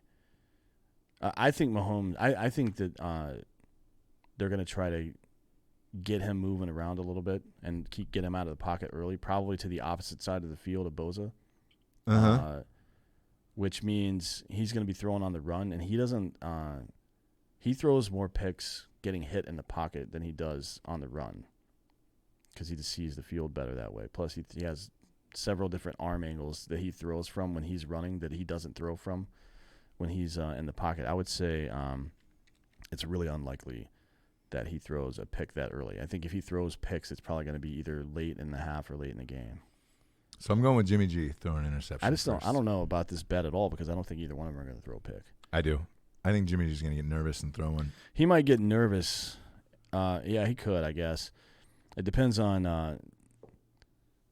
the offensive play calling, and Matthew has been lighting people up.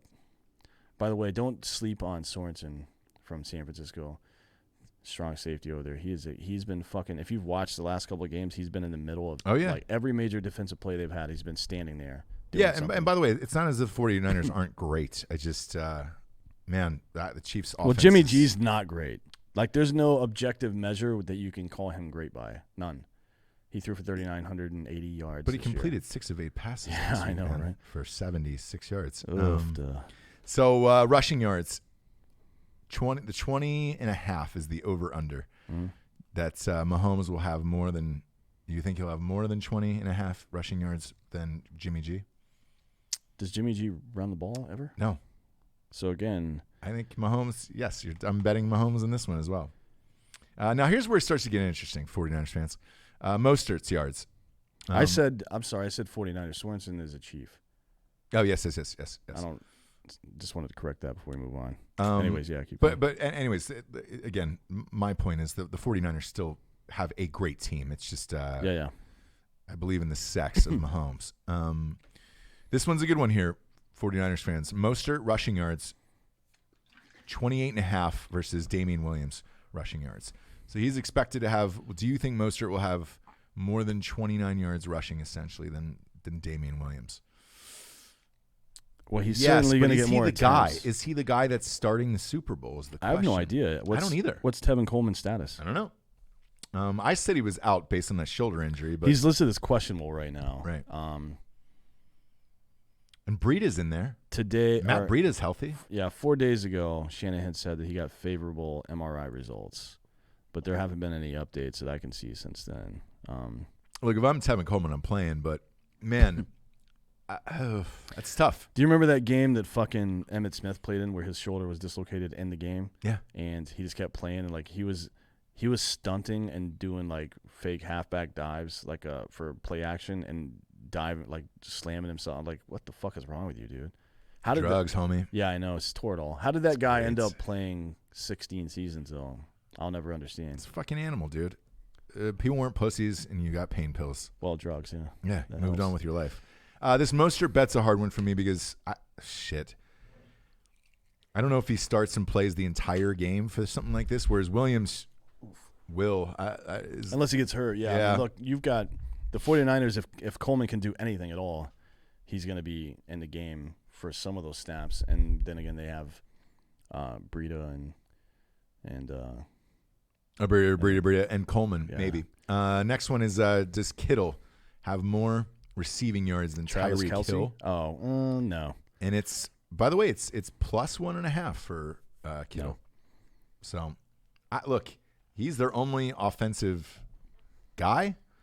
If they want to have any chance to win, he's got to go for 118 plus. I think this is actually very close. I think this line is exactly where it should be. I don't know, man. I don't know. We'll see. The only argument I would make about that from your perspective is that, I mean, they do have more weapons. So you can – McCole Hardman is not as good as Tyreek Hill. But no. He's pretty goddamn fast. So it's like whichever one of those – if you're running that deep route. Well, the deep route or the triple slant. So you have two guys on one side and one on another, one in the slot. One in the slot, one at wide receiver on one side, and one on wide receiver on the other side, and all three of them slant, right?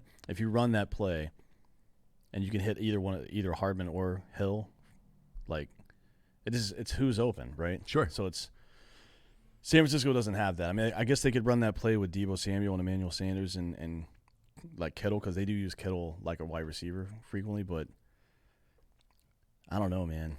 I don't know if is this a full game or first half bet? Full game. Full game. And it's 1.5. Mm-hmm. I got to go. Even then, I got to go with Hill because he's got big play power and Kittle doesn't. I mean, Kittle is not going to outrun people down the field.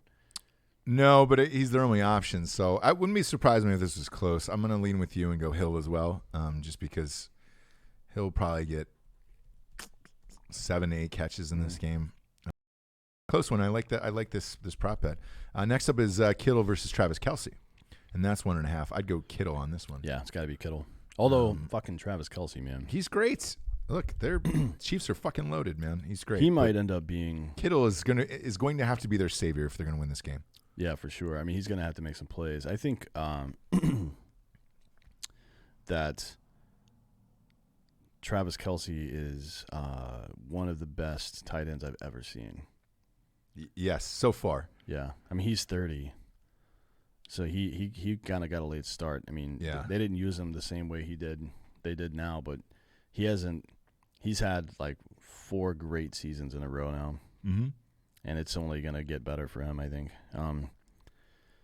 Next up is Debo Samuel versus Sammy Watkins, over under -6.5. Man, when you're going Debo Samuel in this one, who the fuck knows? That's a crazy one to me. Sammy Watkins, man. When you're on a team of this many weapons, you don't know, and when you have this many at your disposal, it wouldn't shock me if Sammy Watkins had 120 yards. Or he had fucking 9 in this game. Well, I mean, he had 115 last week. Yeah. Or not last week, but against Tennessee, and then he had 76 against Houston. It's hit and miss. A lot of them are when you're blessed with that many fucking weapons on offense. This one's born against Hardman. It's a half a yard for each of these. Man, again, I lean towards Hardman, I guess. Yeah, because he can break. He could break an 80-yarder and call it a day. First player to score a touchdown first, Kittle or Travis Kelce? Travis Kelce.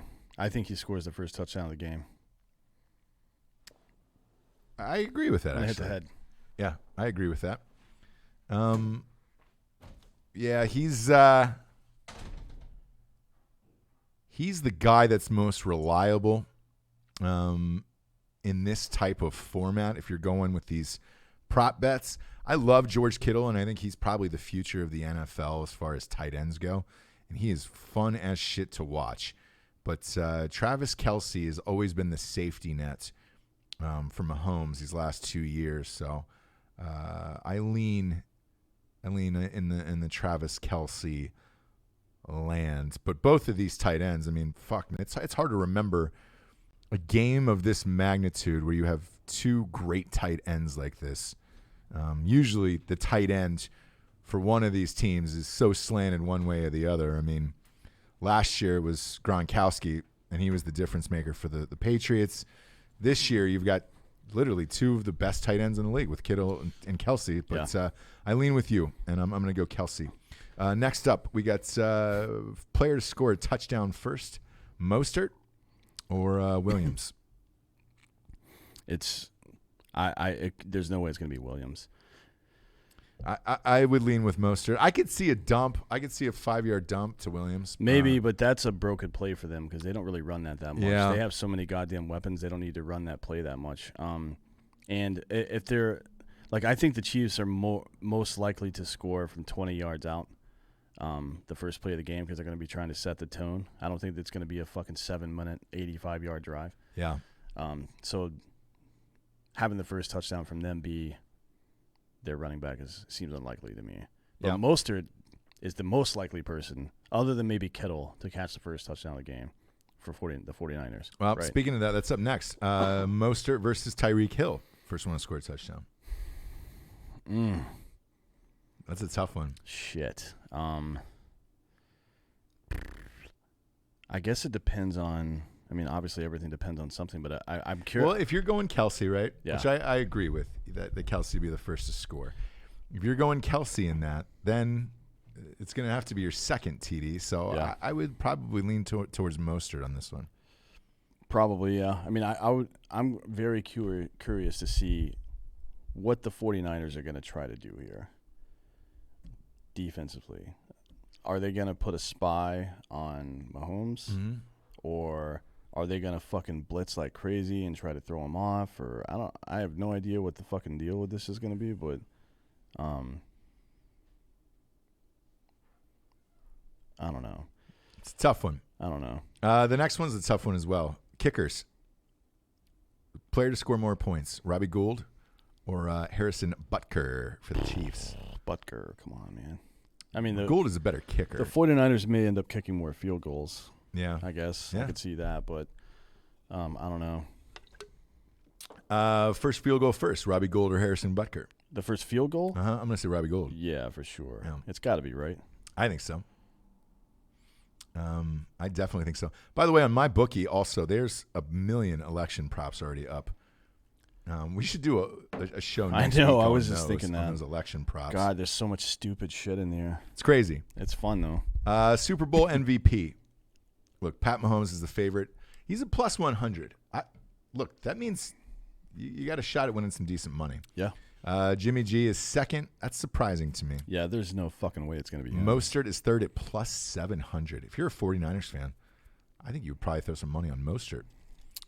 Then it goes Damian Williams. George Kittle's at plus 1,800. That's a lot. I guess they're assuming that if Kittle's going to have a big game, Jimmy G's having a big game too, you know?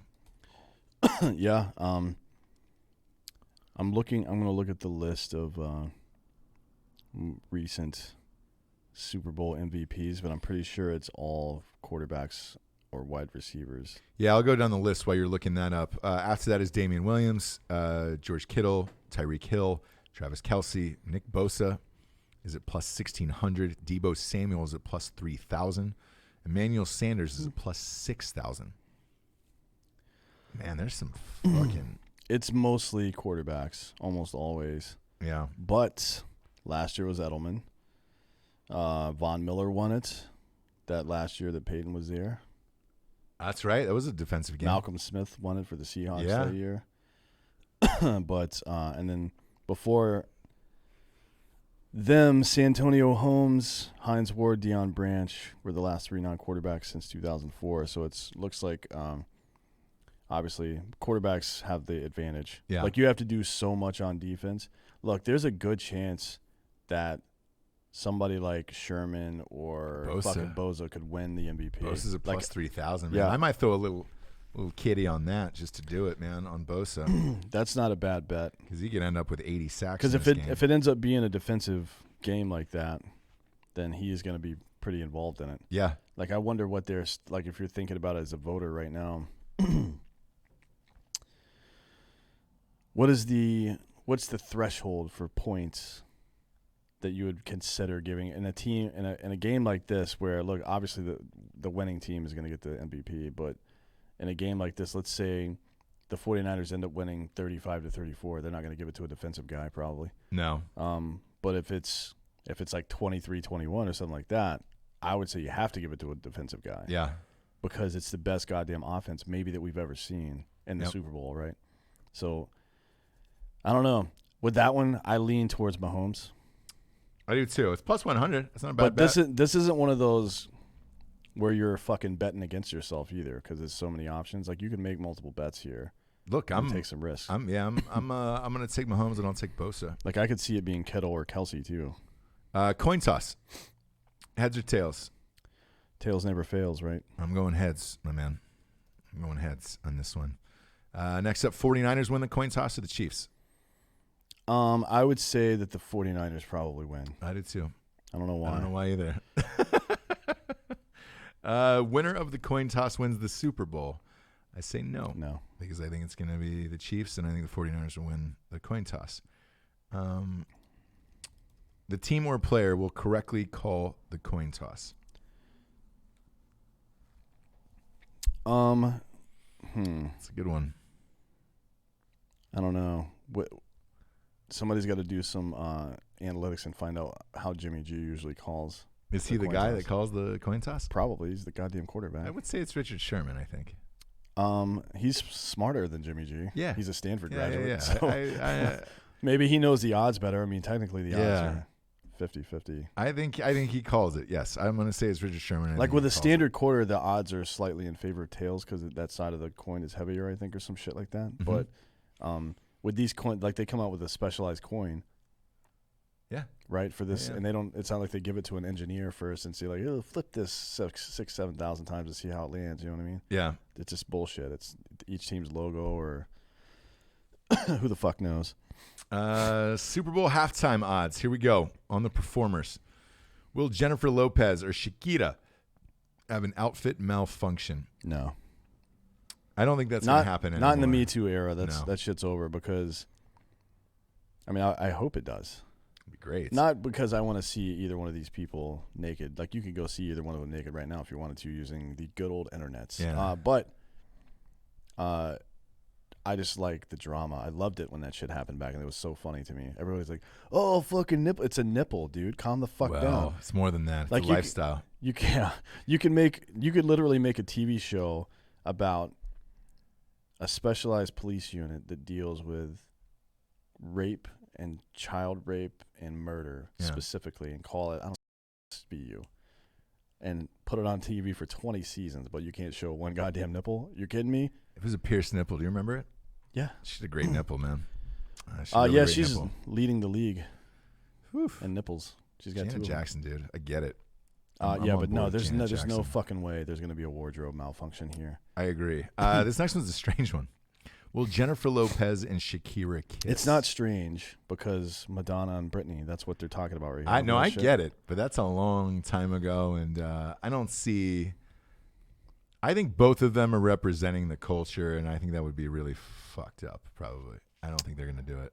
Well, I mean, they're both going to make out. They're both pretty woke. It doesn't say make out. You're going to kiss. Yeah, it's the same thing. They're not going to kiss. They'll probably just do like a casual one, not like how Tom Brady kisses his children. You know what I mean? Nope. Which it's is a Tom Brady kiss, dude. With an open mouth. It's an open mouth kiss. Will Jennifer Lopez show butt cleavage? That's a good one. I would say yes. Yeah, I go yes on that one. I mean, she looks pretty hot still, and she's 50. Why not show it off, right? I think she'll bend over and something will happen. Will J-Lo or Shakira be caught lip syncing? I hammer yes over and over and over and over again. Bet the yes on this one. Look, I would hope so, because if you've never been, like Jared does this from time to time, sing the national anthem at events, and because of the echo throughout the crowd, I don't think that you can do a live performance like that without wearing true noise canceling shit, and you can't do a live performance with another person on stage at the same time with noise canceling shit. And even if the monitors are the only thing you're hearing, it's still going to fuck with your timing and shit. I'm not saying it for that reason at all. I am saying it because they are two of the notorious worst live singers of all time. Oh, Shakira's terrible, especially. But neither one of them can sing at all. They are hot as fuck, and congratulations on being hot and turning that into something. But they are the worst singers on the planet, and they're the worst. You will catch both of them lip syncing. Both of them will have a heavy background track, and it's they're both known for their butts, not their vocal cords. Here's what's gonna happen: you're gonna hear both of their songs at full blast, and if you just took the audio from either one of their mics, it would be like a child singing to in a mirror of like, I wish you were. It's called sublingual speech, by the way. Is it really? Yeah. That's sublingual. Both of them are gonna do that. That's a little note for you guys out there in the audience. You can look that up. Sublingual. Will Alex Rodriguez be shown during halftime? Yes, multiple times. I assume he's going to the game, right? Well, he's engaged to Jennifer Lopez, so yeah. Yeah, but they're always going to show that cheese dick. He's going to be cheesing it the fuck up too. I'll go a step I'm just further. so happy to be here. I Shut know. the fuck up, Alex. I'll take it a step further. Dickhead. You're going to catch him dancing like a fucking grandfather. Because if you watch any of their videos of the two of them together, he's always got this weird dance that he does to try to keep up with her. And he's one of the top 5 whitest human beings on earth. Yes, and he's not even white. And she's 50, and it's like she's the cool one out of this relationship. He's such a fucking dork. Yes, bet this for sure. They're gonna cut to him. I'm hammering that. Yes, and it's plus 200. It's a great bet. Will DJ Khaled make an appearance on stage? Yes or no? That's a good one because there's some people that aren't being billed, and I'm guessing Pitbull is probably going to show up. I don't know about Khaled. I think so. I think DJ Khaled. I think Pitbull, and I think they're not saying this at all. And I haven't scrolled to the bottom of this to get to it yet. Gloria Estefan will definitely be there. They're not going to leave out a Miami show without Gloria Estefan. I can promise you that. So, yes, I'm going to say Khaled. I'll say Pitbull. I'll say fucking Gloria Estefan. I wish I could write in the fill in the blanks. I would. Yeah. Will either singer drink Pepsi during the show? Yes or no? No is minus 1,200, and I think that is correct. Every celebrity is too brand conscious now, and they're all sponsored by somebody. Pepsi would have had to back up the truck. And right now, a spot. Well, Pepsi would not only have to pay them, they would have to pay whomever their sponsor is, provided they had a correct sponsor. So it's a whole shit show to do that. And right now, the Super Bowl spots, which they're completely sold out and have been for a very long time, is it $5.8 million for 30 seconds? So I can promise you, it was 3.5 last year. Yeah, it just keeps going up. I mean, look, good on them. They can get that cash. Yeah. But I can promise you this: if Pepsi did it, that would go directly to their agents. They would cut a deal, and it would be for $5.8 million, maybe more, because people tend to watch the halftime show a little more than the game, statistically, because that's the only time ladies will actually watch it. Yeah. Will Jay-Z be shown during the halftime show? Yes. Yes or no? So here's the deal with this. Here's why this is a prop bet at all. When Roger Goodell tried to clean up the urban street image of the NFL, he hired Jay-Z and his company. So they pick out all the halftime shows. They do all the shit. They're in charge of all of this now. It goes through Rock Nation. I'm actually going to say no on this one, and it's minus 1,300, I think. Jay-Z's not like that, and I think he wants to stay out of the limelight as far as who the performers go, simply because I think he is jockeying for his own halftime show. And it would not surprise me if Jay-Z does the halftime show in the next 2 to 3 years by himself. And if he inserts himself into this, it's not a good look. But you're talking about being shown. Yeah. He can't control the camera people. He can't, but I just think he'll duck out of it, man. That's just my gut feeling on this Maybe he'll go to the bathroom during halftime and have a squeezer. I know we did when Adam Levine popped on stage. Oh, yeah, I pounded off in the bathroom in front of a bunch of dudes. Yeah. That was gayer or less gay than what Adam Levine was doing on stage. How many wardrobe changes for Jennifer Lopez? Over under 2.5. That's right where it should be, and I know why on this one. It'll be some form of tearaway clothing that they usually do. And, yeah, I'll go with 3, so I'll say over. I'm not betting on that. That's retarded. Will Shakira and Jennifer Lopez twerk during the halftime Let's show. define what twerking Come is. on, man. Just turning around and shaking your ass? Absolutely, both of them will do that. I love you, mybookie.com. This is a white man's term that I don't really subscribe to. Putting their hands down on the ground and their legs up in the air and shaking their ass. I highly doubt that this 50-year-old fucking woman and Shakira, who we haven't seen in 30 years, are gonna do that. I think she might. I'll say yes. Shakira, you mean? Yeah, she shakes her ass a lot. It says "and" though. So both of them have to do That's programming logic right there, my friend. Don't get caught up in the bullshit. Both of those people have to do it to win. I would say no. All right. Main props. These are sexy. 49ers by 6 or more. Chiefs by 6 or more. Any other results? That's a good one, man. Because the spread is 2. Chiefs by 6 or more. I'm going to go with that as well. That is plus 120. I think the Chiefs win by 1 touchdown. I think they win by 10 points. Okay. And then you can go all the way down the road. 49ers by 1 to 6, 7 to 12. There's a million of them. 49ers it goes all the way up 43 to 43 or more for both teams. The highest prop bet on this is 49ers by 43 or more, and that's 8 plus 8,000. So to keep that in perspective, if you threw 100 on that, well, you would win $80,000. But I don't know if they would let you do that. I would, just because. But I don't know if they'd let you do that. I think all these are capped, but yeah. Yeah, if the 49ers win by 43 points. First scoring method, TD, field goal, any other. I lean towards Chiefs TD in this one. First method scored. Yeah, I'm good with that. I mean, that's the most likely thing to happen. Look, if the 49ers get the ball, I think I'll bet 2 on this one. Chiefs TD or 49ers field goal. I could see a 49ers field goal to lead off as well if they get the ball first. Then they get the first to 10 points, 15 points, 20 points, blah, blah, blah. You can also bet on all the rushing yards, first half, second half, on all that shit. So you're good to go on that. Running back, quarterback props here. We're going to get to the one of the most interesting ones to me is Garoppolo's passing attempts. Over under is 29 for Garoppolo. I am going under on that. Stand by. I'm just going to look at his entire season and see if he's ever thrown the ball that many times in a game. I think he did against the Saints. And keep in mind, this is attempts, not completions. So 29. Let's see, against Atlanta and the Saints. And then against Arizona and Seattle. And Arizona again. That's 5 teams. LA, Pittsburgh. He's done it a couple times. I would say about half the time he does that. All right. That's not a bad bet then. But hey, it just moved up, by the way. 29.5. In the playoffs, it's 9 and 8. 19 and 8, I'm sorry. That's so against Minnesota, he threw the ball 19 times. Against Green Bay, he threw the ball 8 times.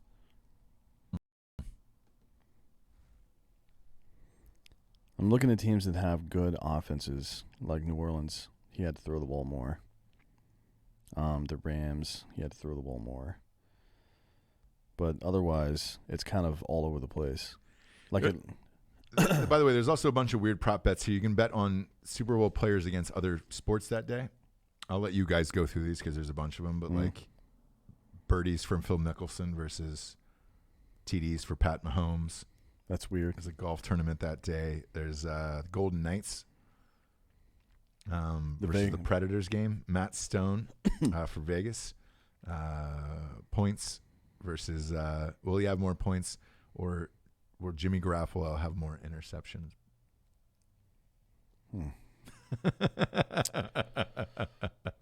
I mean, you could really get deep in a lot of these. Here's where you can make some real fucking money, though. And it's picking the final score for each team. Yes. You can make a fuckload of money. For example, if you were to bet how many points the 49ers are going to end up with if you bet 2 points, which is very unlikely. Mm-hmm. But it looks like it's plus 10 million. Is that right? Yeah. I can't count the zeros. There has never been a Super Bowl team that finished with 2 points only. It's plus 1 million. Yeah. Which means just throw a buck on it. $1. And you'll win $1 million. Yeah. The same thing for 4 points. Yep. It's 100 plus 100,000 for 8 points. Like if you just went down this entire list and put $1 on each one of them, 8's not terrible. like you would basically end up spending $50 if you put $1 on each one of those. And the lowest one I see is plus 1,200. Yeah, and if you're on my bookie, you can fucking half your deposit. 3, So 4, 5, whatever it 6, is, 7, do it. Throw a buck on it. Why not? See what happens. 15, 16, 17, 18, 19, 20. I'm going to do it. Yeah, if you put basically you could invest $50 in the minimum payout. Looks like it would be $1,200 if you bet on all these, right? Yeah. Because if that's the low, I mean, what the fuck?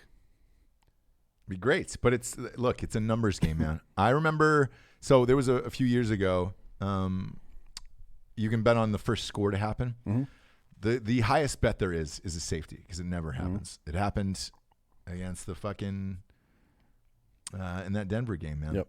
The first one was a safety, and this guy got fucking rich. So it's possible. Now we'll get into the weird ones, the novelty bets. These are some of my favorites, right?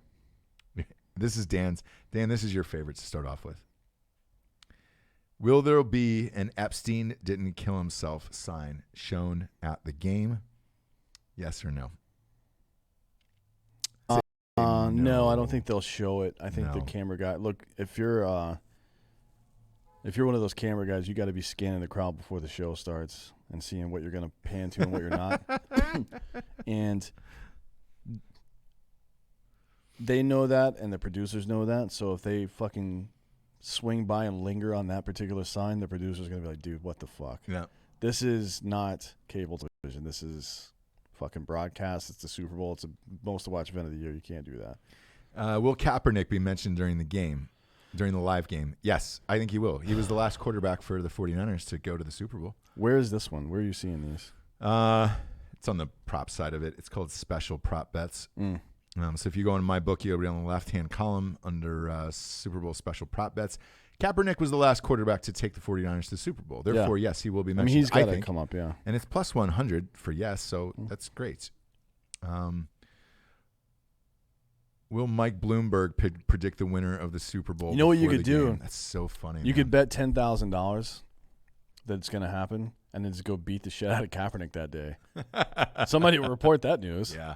Just saying. Will Mike Bloomberg predict the winner of the Super Bowl before the game? No. No, he will not. Who gives two fucks about Mike Bloomberg? So I'll tell you why. There is a rumor that he bought out 2 or 3 ads during the Super Bowl. Yeah. He definitely did. And I heard Trump did as well. But that's a big boy spend. Not that Bloomberg gives a fuck, or Trump, I guess. But number of times the 49ers rough the passer, over 1.5. They're under. pretty disciplined, man. Yeah. I don't know. I mean, I say under. I say it happens once, but probably once, yeah. not twice. This is funny. Number of women who claim to be sleeping with Jimmy G during Super Bowl week. What's the over-under? It's 1. Well, it's over 1 and under 1. So if it's 1, it's a push. That's stupid. They should have made it a half. First cheerleader shown after kickoff, 49ers or Chiefs? I'm going to lean towards the 49ers on this one. Better weather. You said better weather? Hotter, yeah. Hotter than, no way. Girls from San Francisco are not hotter than girls from the Midwest. That's just I'm not true. saying that at all. But that's where their cheerleaders come from. But I'm saying they're just used to that warmer weather. So what does that have to do with anything? They're all going to be dressed like cheerleaders. I think it's going to be leaning towards what do you think 49ers. The girls from Kansas City are thinking about the snow back home and wearing snow pants? Maybe, man. They get a little No. nervous, dude. No, They get a little chilly. That's retarded. Players, will a player leave and not return due to concussion? I'm going to bet yes on that one. Yes, I will bet that as well. And it's over under a half, so you're good. Will the winner of the Super Bowl attend the White House? Yes or no? You know, Eek. If it's the 49ers, I say no, but it's the Chiefs, and I think the Chiefs are going to win, so I'll say yes on this one. and I think the Chiefs will go. A bomb threat to be called in the day of the Super. Is this the FBI trying to entrap people? Crazy, man. No. It's plus 1,000 for a bomb threat to be called into the Super Bowl. No one will call in a bomb. Look, threat. I'm not telling you to do it. Just saying. Yeah. It's plus 1,000. If you want to fucking make some money. No. Will an animal appear on the field? No birds.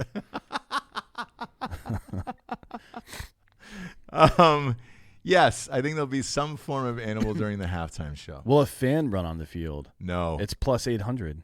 No. For yes. I'll tell you why. But you could do that. You can. Like, you can make that bet. If you were a wealthy person that could afford to buy your way out of trouble, too, I mean, you're going to get something. You're not going to get completely out of trouble, but you could put $1 million on this and fucking make a lot of goddamn money. You and I have been, money. You and I have been to a few Super Bowls. At that Falcons game, man. Oh, it's rough, yeah. Here's the thing. We were starting to get real fucked up and real nervous towards the end of that. If I was in the front row, we weren't. We were in the Fox suite for that one. But if I was, I seriously contemplated just running up to Shanahan and just saying, "Run the fucking ball." It would have shocked everyone. It would have stopped the play, and I think it would have changed the momentum, and he would have ran the fucking ball. I really honestly believe that. I know that's fucked up. I've had a dream about that 1,000,000 times in a row. I would have gone to jail forever. For a goddamn Super Bowl win for the Falcons. I mean, not forever. I mean, obviously, we've had Jimmy Long do it. We know what the ramifications are. There's a little heftier at the Super Bowl, obviously. But if it would have meant the Falcons win, you'd be the reverse Bartman. You'd be a fucking hero, dude. So I'd like to see it, but the security is really fucking tight there. There's no way. No way. And most of these seats are for corporate assholes anyways, not like real fans. So good luck with that. NFL players in the stands to be shown on TV, over under 4.5. I'm going to take that. I think all the 49ers will be there. I think Jerry Rice, Montana, Ronnie Lott, all of those fucking dudes. I mean, Marino will probably be there. Marino. Ricky Williams, if he's not stoned in the mountains somewhere. No, he's not coming. No, he's not coming. Incognito might show up, though. Oof. Richie Incognito would be great. Say the N-word a couple times because that's he's still playing for the Raiders. Yeah, it's unbelievable. Will D Ford line up offsides? That's funny too. I don't know about that one. But that is funny because he number of players arrested in Miami after the game. Oof. I'm going under. Under one. Yeah, it's a half. Speaking of that, I don't think anybody will. Fucking Kareem Hunt is an idiot. Have you not seen the shit about him? Oh, yeah. Fucking stupid, man. Dude. Like, the season just ended. You can't wait to smoke weed, and if you're going to smoke it, don't carry around a whole backpack full of it. And he had a bottle of vodka. Open bottle of vodka, you stupid dick. God, weird. Just play football, man. Will the winner of the Iowa caucus tweet about the Super Bowl during the game? Yes, I think, because I think the winner of the Iowa caucus is going to be Bernie. What would Bernie Sanders have to say about the Super Bowl? So in all of these big events now, their team is telling them to get involved with the youth, and everybody's going to be tweeting about this shit. Yes, I just say Bernie Sanders does, and I think he wins the Iowa caucus. Well, for the Democrats. Here's a good one. We'll get to that in a sec. What do you think? He has to, but it's going to be something stupid. Something canned and dumb, yeah. Will the game be delayed for 15-plus minutes for any reason? This is from that 49ers-Ravens game where the lights went out. I say no. In Miami, I doubt it. There's not going to be weather, any weird shit going on there. No. This is a good one, yeah. This is our favorite bet. Will O.J. Simpson attend the game? No. No, he will not. Is he, allowed? Yeah. I'm seriously asking. I don't know. And I know the answer. So he has to ask. He has to tell the judge and ask for permission of where he's going, which he certainly could do this in this. But to leave Nevada, you mean? Yeah. Yeah. Because he could have done it in Florida or Nevada. He chose Nevada because he had a residence in Florida. I highly doubt he would want anything to do with this game. Well, his time in Miami was not great. Like, he was down there making rap videos and doing cocaine the whole time. I don't think he wants to be associated with that again because he's got some stuff in the works. Yeah, he's 70. Look, I bet you he's throwing some form of party in Vegas and getting paid for it anyway. So we'll see. When any player gets suspended the week of the Super Bowl, from these two teams, I seriously doubt it. Yeah, me too. Me too. Will anyone say they are going to Disney World? Yes. Do people still say that? Yes, every single year. That has never stopped. I wouldn't say that. I would be like, I'm going home to get on Pornhub. I'm going to Pornhub. Could you imagine Jimmy G saying that? Yeah, like going home to pound off. Not gonna lie to you. I'm going to Pornhub. Yes, they still do this every year. So it's plus 130. Take that. Absolutely. Will any player propose to his girlfriend afterwards? This has become a trend at all these fucking things. I hope somebody does and the girl says no. Great. She's walked out and she's like, fuck no. Yeah. I'm good. Will the loser make the playoffs next year? It's a great question because they often don't. Usually that Super Bowl hangover is real. Yeah. The only problem is you're going to have to wait an entire year for this bet to come true. Yeah. I think both of these teams absolutely make the playoffs next year. I do too. Unless something crazy happens. Yeah. Will Shanahan or Lynch get extension within 1 week of the Super Bowl? 1 week? Depends on if they win or not. Yeah, I think they're both safe anyways. So, I think they're going to lose, so they're not going to get an extension that week, but they will later on down the road. So I'll go with no on this one. Will both teams combined score 76 points to break the Super Bowl record? No. So that'd be a 45-31 game, essentially. No fucking way. No. Not these two. I mean, not the 49ers. There's no and way. the no is minus 850, so you're not winning money off that. Oof. Another one from my bookie. They're dropping bombs on my bookie. Will any player finish with exactly 69 yards? It's my dream. It's Gronk's dream. Yeah, and then there's one. Will either team convert a 4th and 20? Oh, shit. For Freddie Mitchell? No, that's 4th and 28. 4th and 20, like 420. Oh. Yeah, it's just getting ridiculous now. No. I said no on that. Oh, one. man. Will Lizzo show up in a disgusting thong? They really didn't pull. Holy shit. They didn't pull any punches. That's a real bet. Yeah, it says, will minus Lizzo 1,000 for no. Yeah, I agree. If she would have won, if she would have swept the Grammys, maybe yeah, but no, not this. Will any player solicit a prostitute during Super Bowl week? Here's the tricky part about this. Yes, I bet they have. But you're not going to hear about it. You're not going to hear about it. So I go no on that one. Well, when I mean, it becomes public. How are they? Yeah, I mean, it has to be public. So it happened to a Falcons player in '99. He solicited a prostitute 2 nights before the game. Eugene Robinson was his name. And he got fucking chucked. He missed the game. And he won the community player that year for the league. Will Mahomes dislocate his knee again? Ugh. I hope not. Me neither. Well, Troy Aikman mentioned his Super Bowl experiences. Of course he will. Why? How would he not say that? I don't understand why this is even a bet. Yeah. And it's only minus 250. That should be minus 10,000. Of course he's going to do that. I would say yes. How many times will Eli Manning be mentioned? Over, under 1.5. You know, after the fucking Kobe shit, I think airspace is going to be limited. Like airtime, not airspace. Right. I don't know. I mean, it depends on if he's there. So if Yeah. he's at the game, then I say it's over. But if he's not, I don't know. Yeah, I don't know about that. Will there be a double doink? God damn it! I hate you, Collinsworth, for even making. He's this the a worst thing. human being. No, He's like I would say Collinsworth no. is basically Al Qaeda to me. Fucking Will there be a double overtime? no. I don't think so either. Will there be any video of Andy Reid doing the punt pass kick to show?